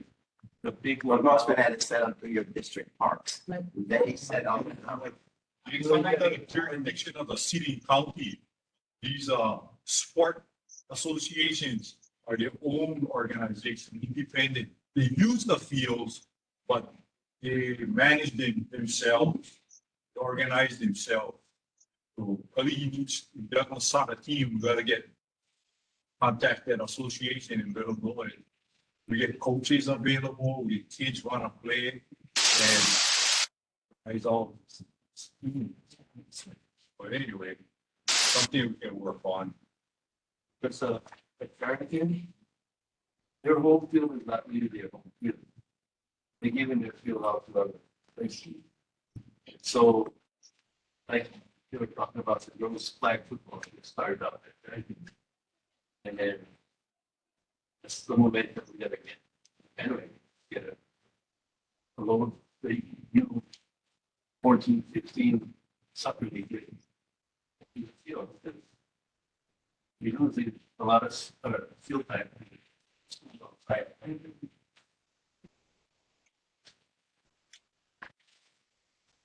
Are there any more questions for Mr. Bandmaster Clock Device online or in person? If not, I do want to thank you for your time and have a good evening. Thank you. Have a great time, guys. Thank you. And up next, we do have Councilmember Tyler Dos Santos has Constituent Service Director Lynn Robinson, I believe. Someone else is actually something for. Robin Lynn is- Hensley. I'm representing Lynn and subsequently council member for the meeting today. So first, Lynn wanted to follow up on a request that came from the neighborhood board. It is a request for signage and designated parking stalls for park users in the Kalihi Valley District Park parking lot. The request was sent to DPR and the issue was investigated on March 13th by a Kalihi Valley Complex supervisor in the West Honolulu District.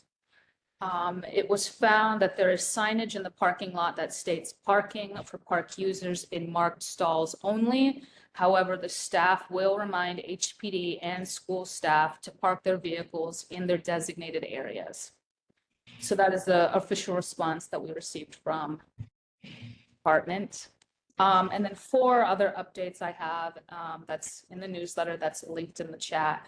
The Transit Construction Mitigation Fund, Bill 31 this year. We are reevaluating the criteria to have more businesses able to apply. 2, the outdoor service dining pilot program has been made permanent through Bill 1. It recently had a signing last week. The mayor came down to downtown to sign it. 3, our budget for FY26, it's ongoing. We're in our deliberation process. The departments are presenting their budgets. And as budget chair, our office composes all the amendments and considers what the budget will look like for next year.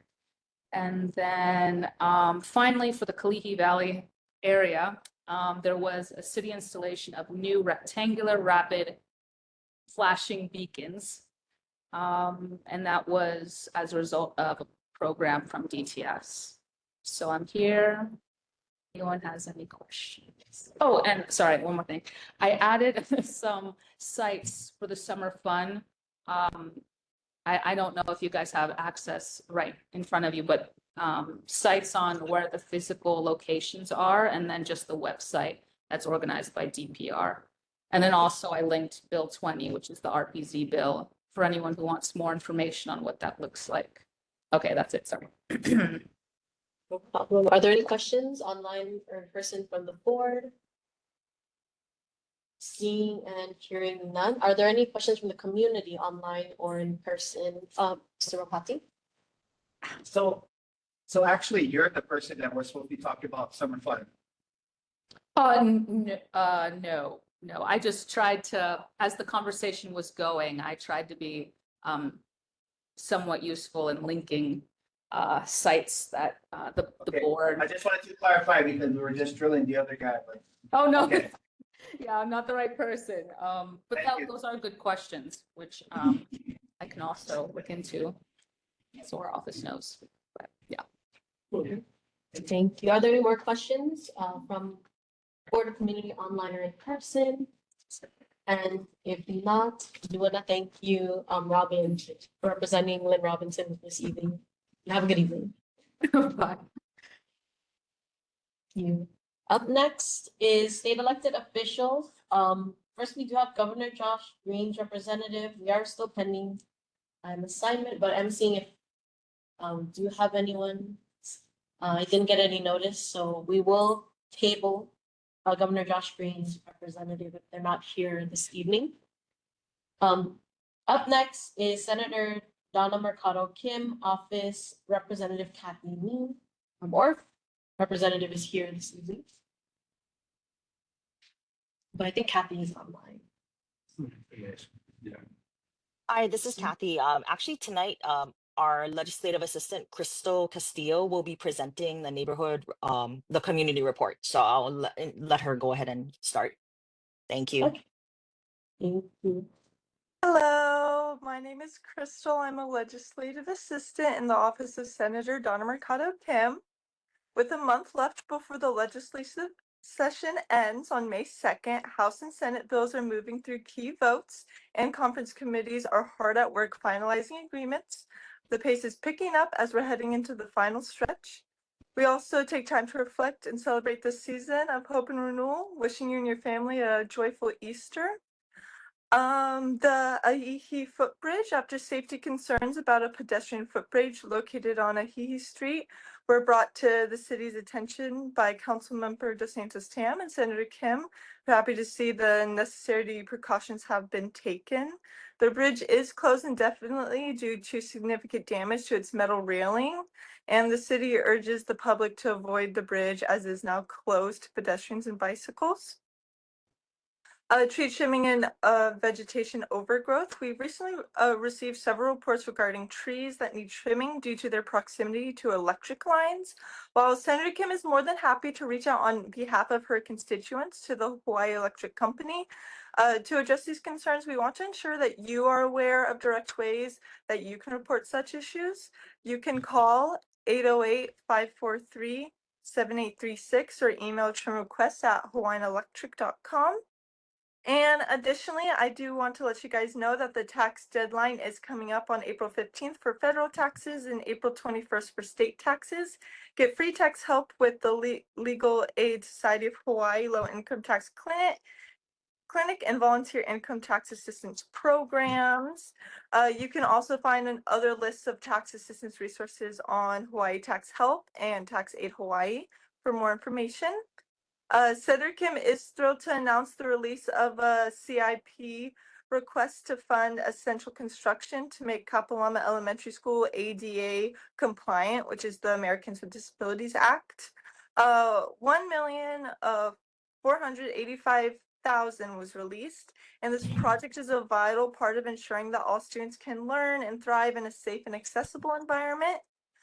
Congratulations to Kamehameha School's Kapalama wrestling team. The boys team secured their second consecutive state championship, while the girls team celebrated 3 individual champions.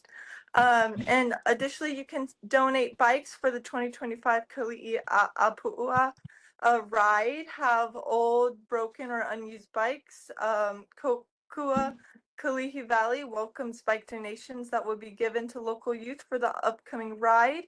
And you can drop donations off at K-Vibe Wednesdays, Fridays, and Saturdays from 11 a.m. to 5 p.m. And we are here for questions. Thank you. Are there any questions from the board, online or in person? Mr. Sun?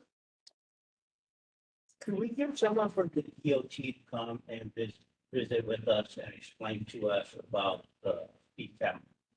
Especially the one on Kalihi School and. Oh, I'm so sorry, Mr. Sung. I couldn't hear you. What were you looking for? Sorry, this is Kathy Nii from Senator Kim's office. Can we get someone from the DOT to come visit us and have a conversation about the speed camera on Wiki and School Street? Okay. We can reach out to DOT. What exactly do you have any particular specific questions in mind? Because they will be asking our office for kind of a preliminary question, so just in case they need to prepare for anything. Well, Wiki 45 miles an hour coming down, then it goes to 35 and then 25. Oh, okay. So the area that Mr. Franklin was speaking about earlier, right? Yes. Yes. Yeah, I took notes on that. So I wasn't quite sure on yeah, actually I'll have to get back to you on that. But yeah, I did note that earlier in the board meeting. So I will bring that to Senator Kim's attention, and we'll try to reach out to DOT and see if either a speaker can come, or if not, we can get follow-up information for you, which we can present at the next board meeting. Because we've been trying to get someone to come down when Amos Juno was chair, and we've been having a hard time.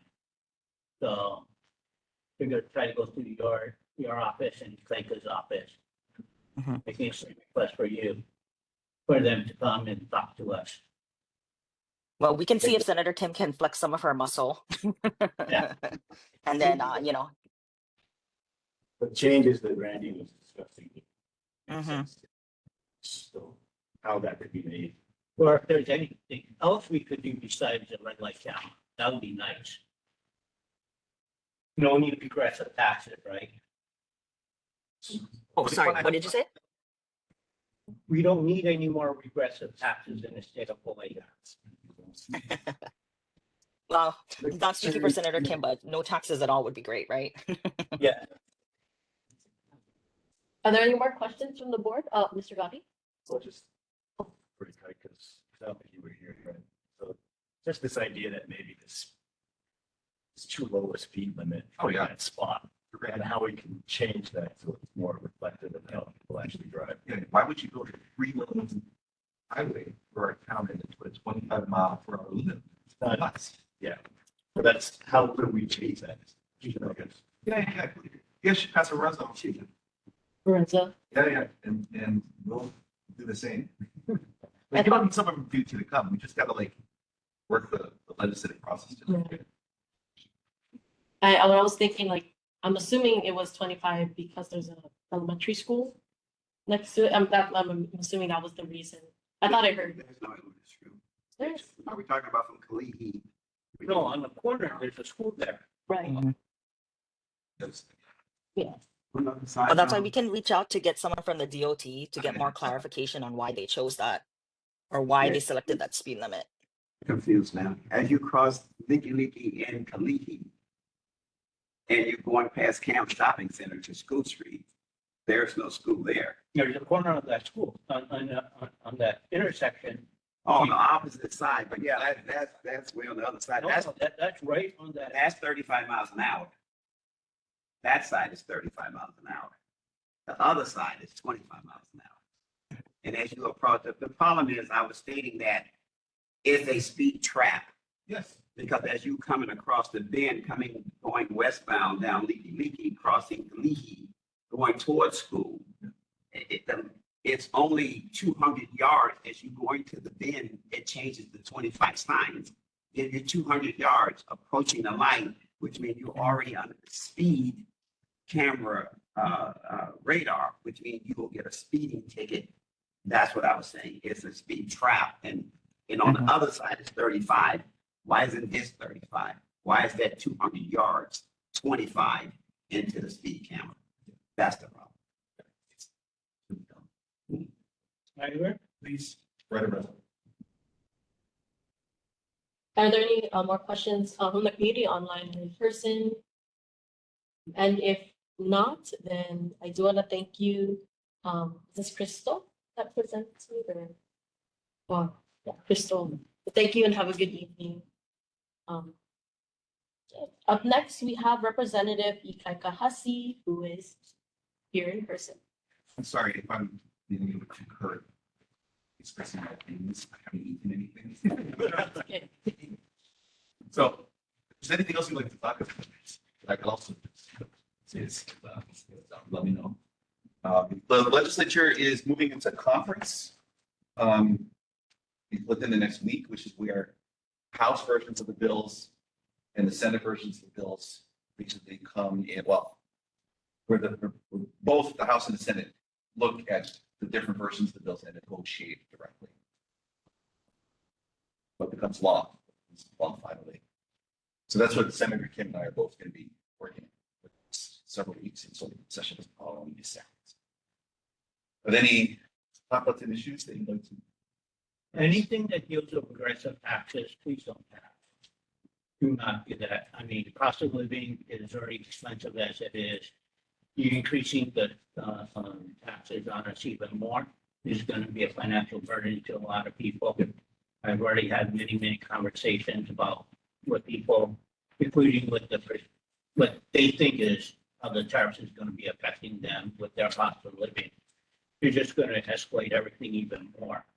So if you need a definition of what progressive taxes is again, I'll be more than willing to talk to you, but no new taxes. Yeah. And you need to deregulate, not add more regulations. Agreed. Our problem right now is that there are not enough revenue bills to work with. And of course, we would want to use progressive revenue strategies as opposed to regressive strategies like the GE, like the general excise tax. But you know, what we're looking at is roughly a $3.5 billion cut from federal government on programs like Medicaid, SNAP, funding for education.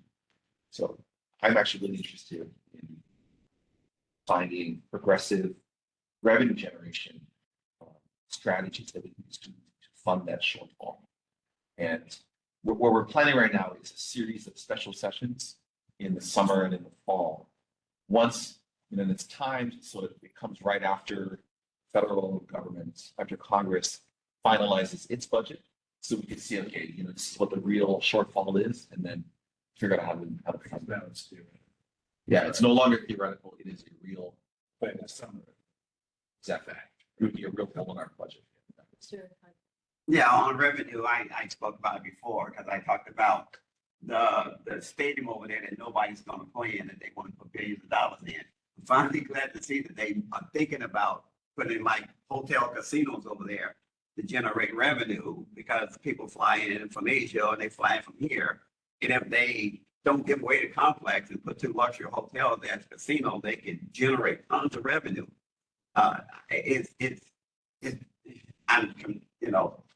When Mississippi is more progressive than Hawaii, that's when you have a problem. Mississippi has gambling, they have lottery, they have all the things that generate revenue. Now, what they do with the money, making it the poor state, I have no idea, but they are progressive enough to say that we need to generate to fund first responders, county nurses, teachers, and stuff of that nature. But in this island, we act like no one gambles, yet we call Vegas the ninth island, right? And we are always looking at trying these little houses that gamble. Yeah. Why the city won't generate that? We sell marijuana.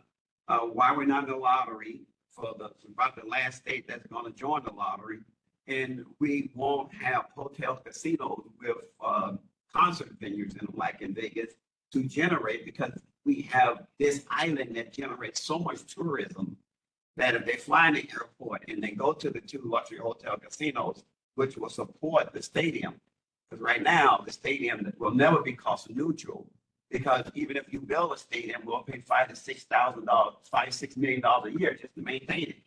So generating revenue, where they keep talking about, knowing that we're losing all this revenue, why won't we come up to the standards that everyone else has as far as generating? Yeah. I thought the casino bill got shut down. In report. So we passed it out of our economic development committee.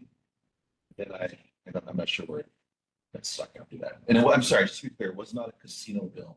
It's a sports sports gambling. Yeah, I know the casino bill got shut down and it's not moving forward. And I'm open to it. My hesitation, to be frank, is that it tends to be regressive. And maybe casino is not like the worst of all the different, of those in that bill of gambling, but like lotteries, for instance. Lotteries tend to be sort of like progressive taxes, because the people who are most vulnerable look at the lottery as a possible leg up, as a possible economic benefit for themselves personally, and then tend to spend more money than they can afford. Yeah, lotto tickets like $4. If they're spending all their rent on that, that's why I don't understand this concept in Hawaii. Everyone gambles here. Everyone. I can't go to a bar anywhere that they don't have sport betting, gambling. Your neighbors got pools for anything. They got gambling. This island gambles more than anybody. Yeah, we act like you don't. Yeah, I agree. It is sort of hypocritical and charlistic. I think the sports betting is a good point. There's a strange increase of sports betting that seems to be okay. I don't know, all gambling did tend to be less here because of. And one argument does, like I said, there's a lot of research to suggest that it hurts lower than communities. I mean, like lotteries. Lotteries, and I think sports betting also might have that same kind of. It does, which is why it's. But it doesn't matter as much. But like a casino, the one advantage of a casino is that you can say, okay, the gambling happens here, and then it closes at a certain time. You can monitor the premises. You can see, if there's drugs moving in and out or whatever. It has metes and bounds, as opposed to something like lotteries, or sports betting on your phone where it'll just permeate through every, in every household, in every school, and so. Adding on to that, in terms of like electronic gambling, like sports betting and everything, how are we gonna know if the person is even underage? You know, a lot of websites says press yes to enter if it's if you're 18 or older, but if you are not and you press yes, this is illegal and you can be fined. How are we enforcing? But how do you enforce it now? They're gambling all over the world. It's the internet. And so you can't stop it. This is the internet. I can gamble here anywhere I want to and just press the button 8 times. So the question is, how do you know? I mean, everybody in Hawaii can go on those same websites we're restricting and gamble because they don't know. So how would you enforce it? Hopefully 18-year-olds don't have $2,000-$3,000 to waste.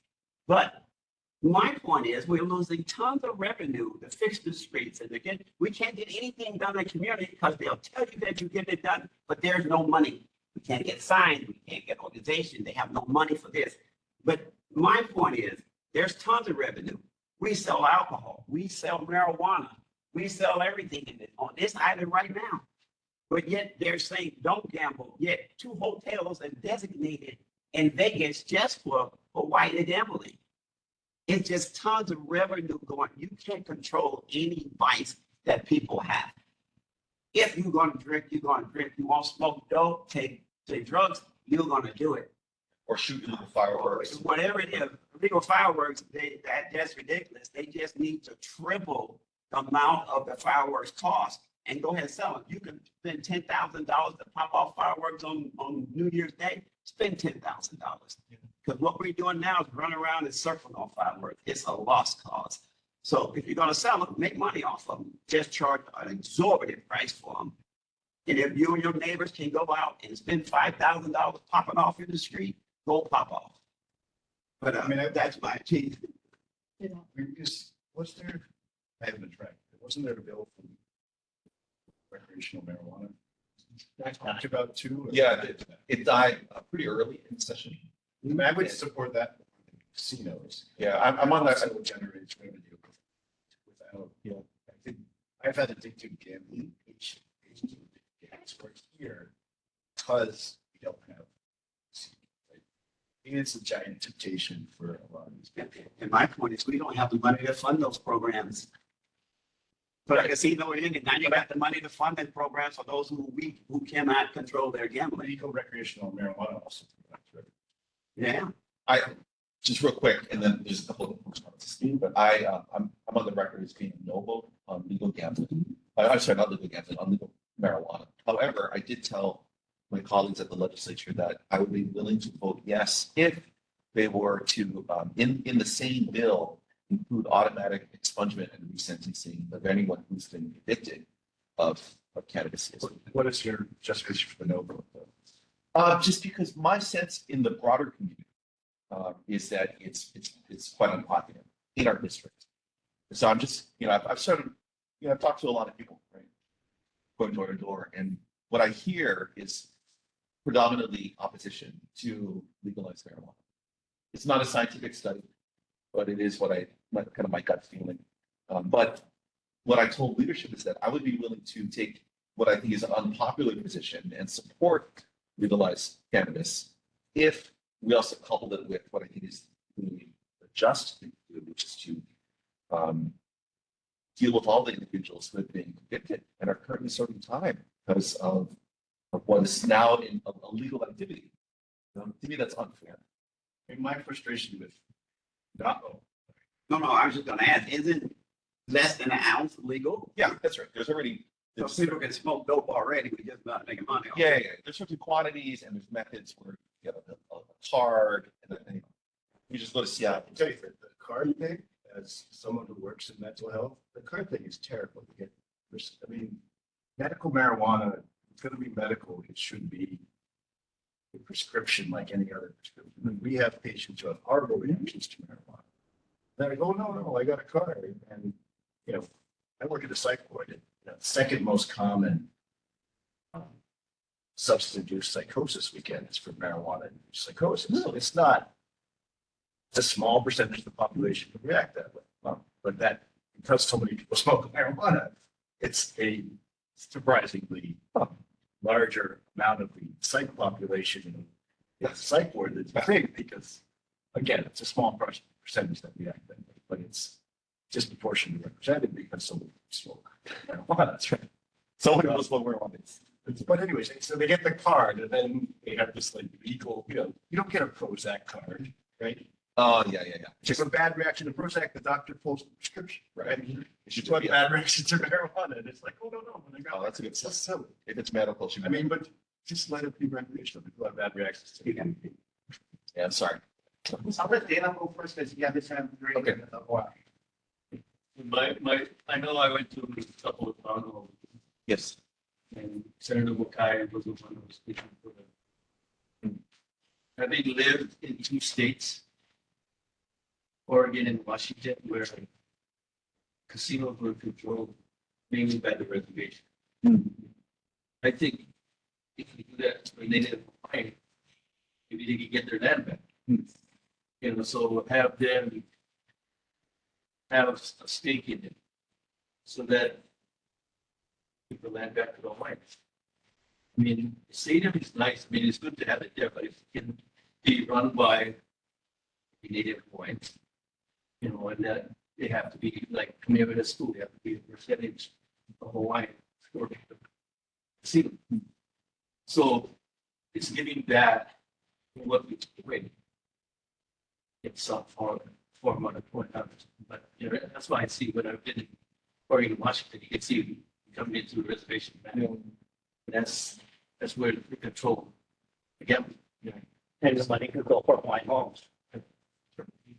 That's the thinking I was thinking, but we got to get back. But they took. So that's the way to get back. If I remember, what's the name? Stanford Carr, developer, said he wouldn't do it. If it was a gambling. But if you have gambling, you have to go back to Hawaii. That's a win-win for everybody. It doesn't have to be at the stadium. Yeah. My thing was, I know there's a lot of activities and down Palama, there's a lot of activity going on in the Kapalama neighborhood. I don't see a lot of the Kalihi Valley neighborhood board. I noticed there was a town hall meeting for Palama area or neighborhood. Is there a town hall meeting for Kalihi Valley? Well, my office held one maybe a month ago. Was that advertised? It was. Yeah, we sent it out. We sent out. Maybe you didn't get it, but we did send out a postcard to every single household in the legislative district. So it's just the representative, not the, because they had all council member. Oh, senator, yeah. and representative. Yeah, mine was just my office that held it. Yeah. So I was just thinking, like, if you guys are united, like Alama are united, how come we Kalihi Valley cannot be united? Some kind of talk, because the members were all there at the meeting I went to, just observe to see how Kalihi Valley can also benefit from something like this. Yeah. So I wanted to bring that. Yeah, we can do that. And if Representative Mizuno before time, she had one with I think Senator was there, Senator Kim, and then also council members of Santos Town, specifically about the CRB, the coconut rhinoceros beetle. And I'm sure that our colleagues would be happy to do it. Probably after session though. Like if you give us a few weeks, because things are gonna get crazy for the next few weeks, but right after. Councilman, Yeah. Councilman Tam had at Kalihi Open School, he had one there recently. They have them all, most council people, they'll bring them out to, they have the meeting, and usually it's Councilman Tam and Cordera, they running together most of the time, they just have one down. They had one in the Atlanta, and then they came last week, had one up here too, they have in two places, they have them. And it's just an advertisement up on the fence line. Yeah. I just don't see it. Right. It's just like in the mail. I was gonna say, we needed more lead time to know about it. Oh, okay. We didn't really know about it until it was over. Oh, I'm sorry. So, no, but like he said, a banner, like when May did it, I think we combined Kalihi Valley and Lower Kalihi as well. They were, So that's something that, because in the end, we're all Kalihi, right? Yeah, You exactly. know what I'm saying? Yeah, so maybe we'll try to do them right after legislative session, kind of a debrief of what all the things that happened and the many, many things that didn't happen. Mr.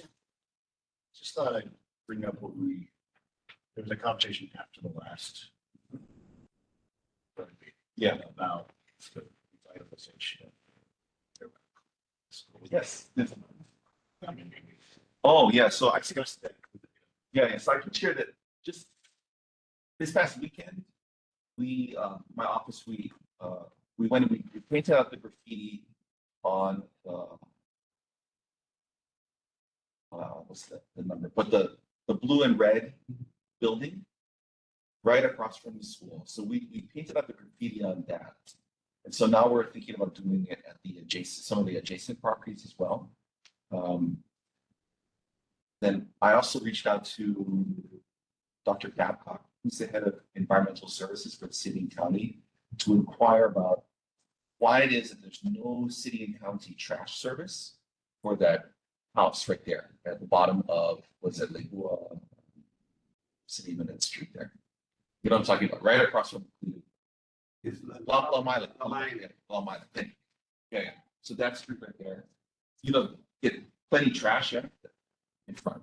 And it's a problem. So I'll let you know what that box is. We already did some on that. They've been fined like 15 times. Oh, really? When you were on the board here, we went after them. Yeah. They've been fined 15 times. And we were asking that down on Lamiley, down that hill, that they be given a trash bin that the little pickup trucks can go with the forks and pick it up and dump it. Because we took pictures of it and I made a complaint last week about it too. I make one almost every 2 weeks because the rats are going in and out. Right next to it is a store. And I never seen any place where you were just allowed to come just throw your trash on a major street and not pick it up. That place needs to be eliminated. So we already put that out. For the last 2 years, we've been asking for that to be corrected. And I think they got 15 fines already. Can you copy me on that stuff? Sure. I sent it to you. I've seen the pictures before and after on the board. Because they need to give them a bin down in Lamiley Street where they can put their trash in. And they do make the little pickup truck with the forks on the back to go down to bring the bin up and dump it. But that's a private service, right? That's not a city service. Yeah, but the city needs to do, I don't know what the city is gonna do to fix it. Yeah. But the city allow some people to have great hands on Kalihi Street. Yeah. And then others can just throw their trash in the middle of the street. So first I'd like to see if we can get it taking care of the city services, just because we already paid for that. Right. But yeah, so I'll let you know what that. Okay, I'll send you all the before and after pictures. I'll send them to Chris, but I'll send them to you. Mr. Dawson, or And in terms of some of the stuff we talked about, business revitalization and how we can move new businesses into that community. Is that something that should be involved with on a committee level or something? Sure. Yeah, so the conversation that we had out in the parking lot was to see if there's folks who wanted to basically set up a hui to rent out some of those spaces that are currently vacant and set up businesses that would be just better. Better for the kids at the school, better for the neighbors. It could be anything. Cafe, shave ice place, whatever. Kind of brainstorming. Yeah. How to turn that community. How to make it nice. Yeah, maybe we should schedule that as a particular meeting. Yeah. Let the one go online first. She has her hand raised. Yeah. Kathy Me. Yeah. I didn't see it on my end for some reason, but Kathy Me. Hi. Jenna. Yes. Yeah, this is copy from Senator Kim's office. Mr. Franklin, so the home that you're referring to, is that, and I'm sorry if I missed it because the audio, I can't really hear that great on this for some reason tonight. So that home, is that in a private lane or is that a city street? Like it should be part of the city pickup. It's a city street. The city does pick up, but they on Lamiley Street is like down a hill, and they bring their trash up to the Kalihi Street and just dump it right there on the street. And you have rodents and stuff going in and out. I can send you all the pictures too, but we've been Yeah. telling this for 2 years. Oh, the reason I am asking is because where I live personally, our street was determined to not be wide enough for one of the regular city pickup trucks. You know, the ones that come with the bin and then they have the forks, like you said, to lift the bins. So we Right. actually have to put out our own bins. Like they're not the city issued bins. We have to put our trash out, and then they have like the you know the old style trash pickup where they come without, and then the guys actually come out of the truck Yes. and manually dispose of the trash. So I was just wondering if that would be a if that lane would fall into that classification. So yeah, we can They, I can assist Rep Hussey with looking into that. Thank you. They do have to, because they've been cited several. They do the same thing. Their trash has to be brought up. It's supposed to be kept in 32-gallon cans, and it's Mm-hmm. supposed to have a lid on them. That's Mm-hmm. part of why they're being fined. But that is not what they do. They just come up and throw their bags or their trash, and it breaks off, and it's all on the street. But they've been Interesting. fined for not having the cans, Mm-hmm. not putting them in cans. And they're supposed to bring it out the day before the pickup, Huh? but it's Yes. you can go 5 days a week and that trash pit is there. So that's the problem. That's why they're getting fined. Interesting.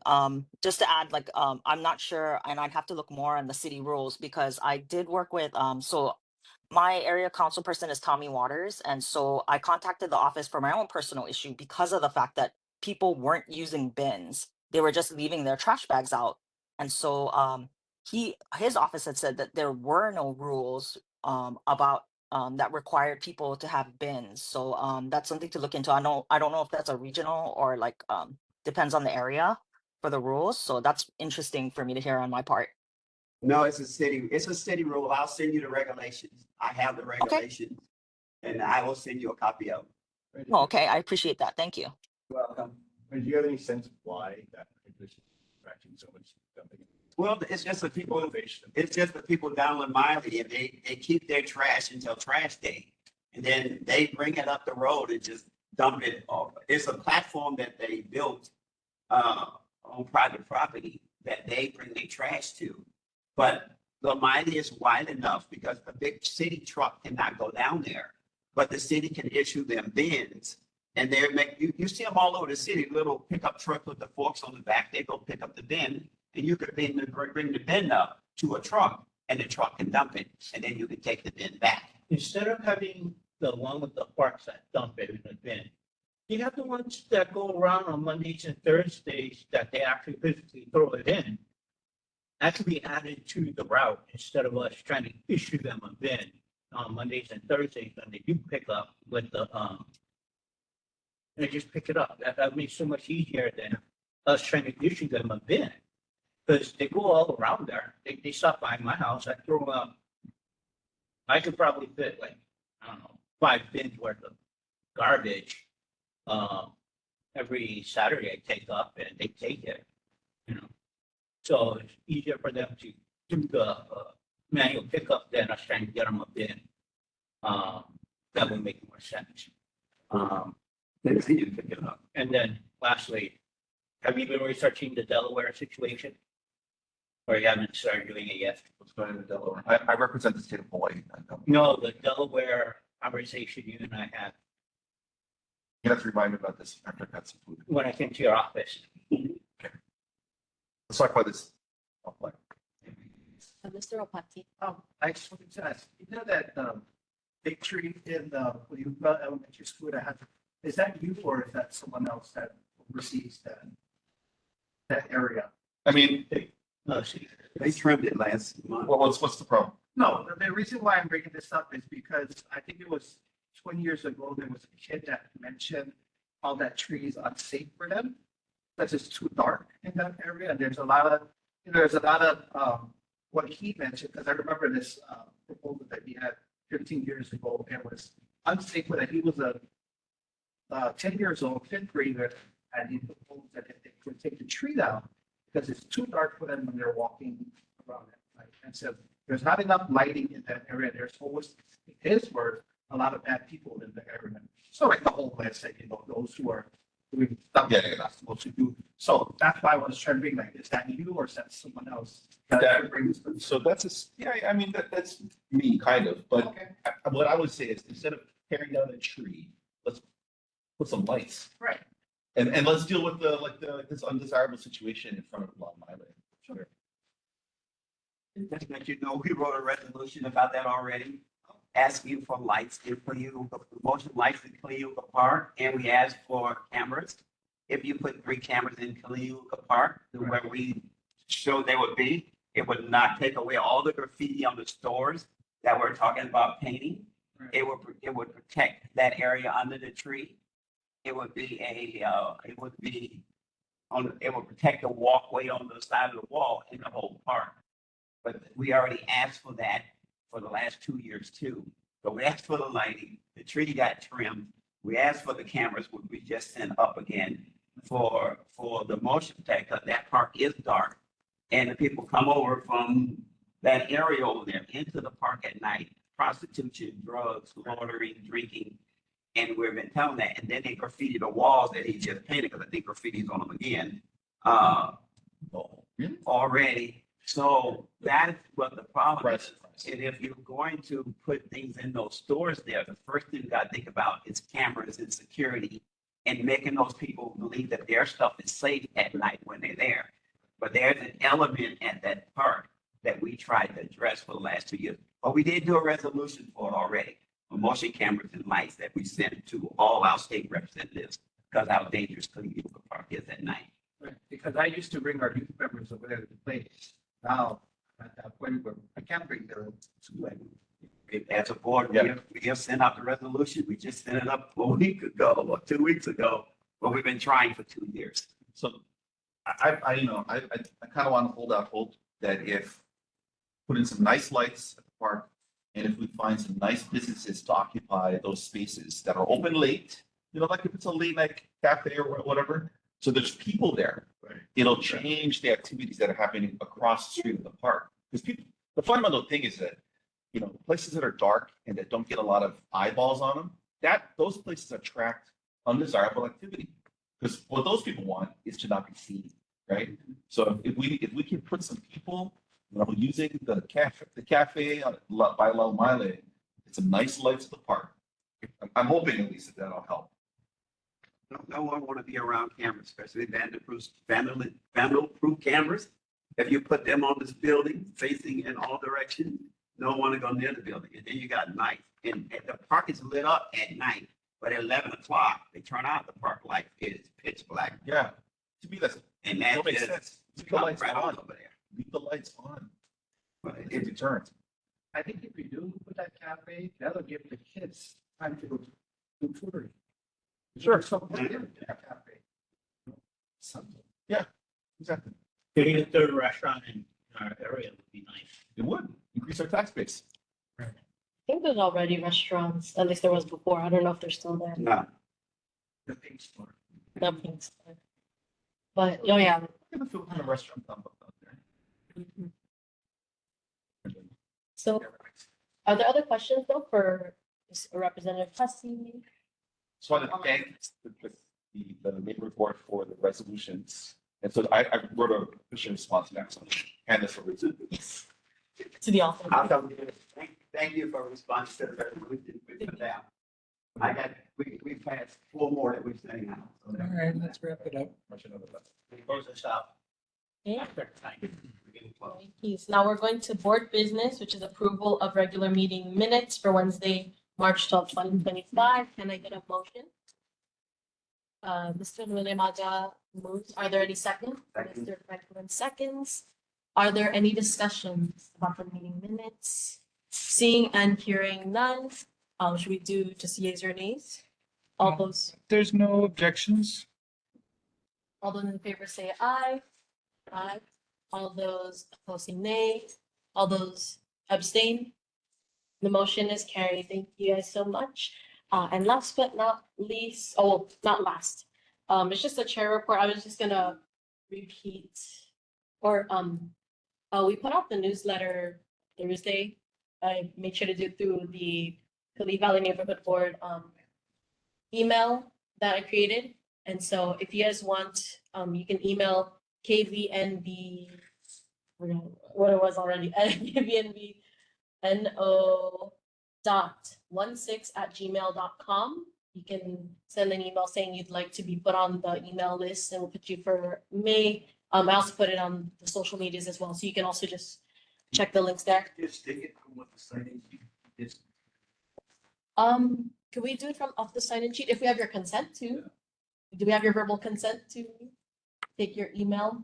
And I think we got, yeah, no, that's for to get It's for- agendas and minutes. it's for the neighborhood board, like So, the board doesn't see that, it's for the NCO. for privacy reasons, but that's why I'm getting your verbal consent, if it's okay. Any opposition? Hearing none, okay. Oh, thank you. We got a blessing from Representative. You give it to Chris, the communication division, right, to us. Communications Committee Committee. co-chair, and just to, because the due dates for half of these events have already passed, which is April 8th. We do still have the Climate Action Plan Community Workshop, QR code to sign up. So space is limited, sign up ASAP for Tuesday, April 15th at 6 p.m. at the Kalihi Palama Public Library. And then there's also Ferguson High School is going Green Day on Saturday, April 19 at 9 a.m. You drive in on North King Street, parking lots on North King Street at the corner of Kalihi Street. And it's basically e-waste recycling. So any electronics, batteries, even, that's where you would dispose of them or recycle them. I throw them away, and that's not good. So we know now we need to go to the e-waste recycling to dispose. And are there other announcements? Next meeting is Wednesday,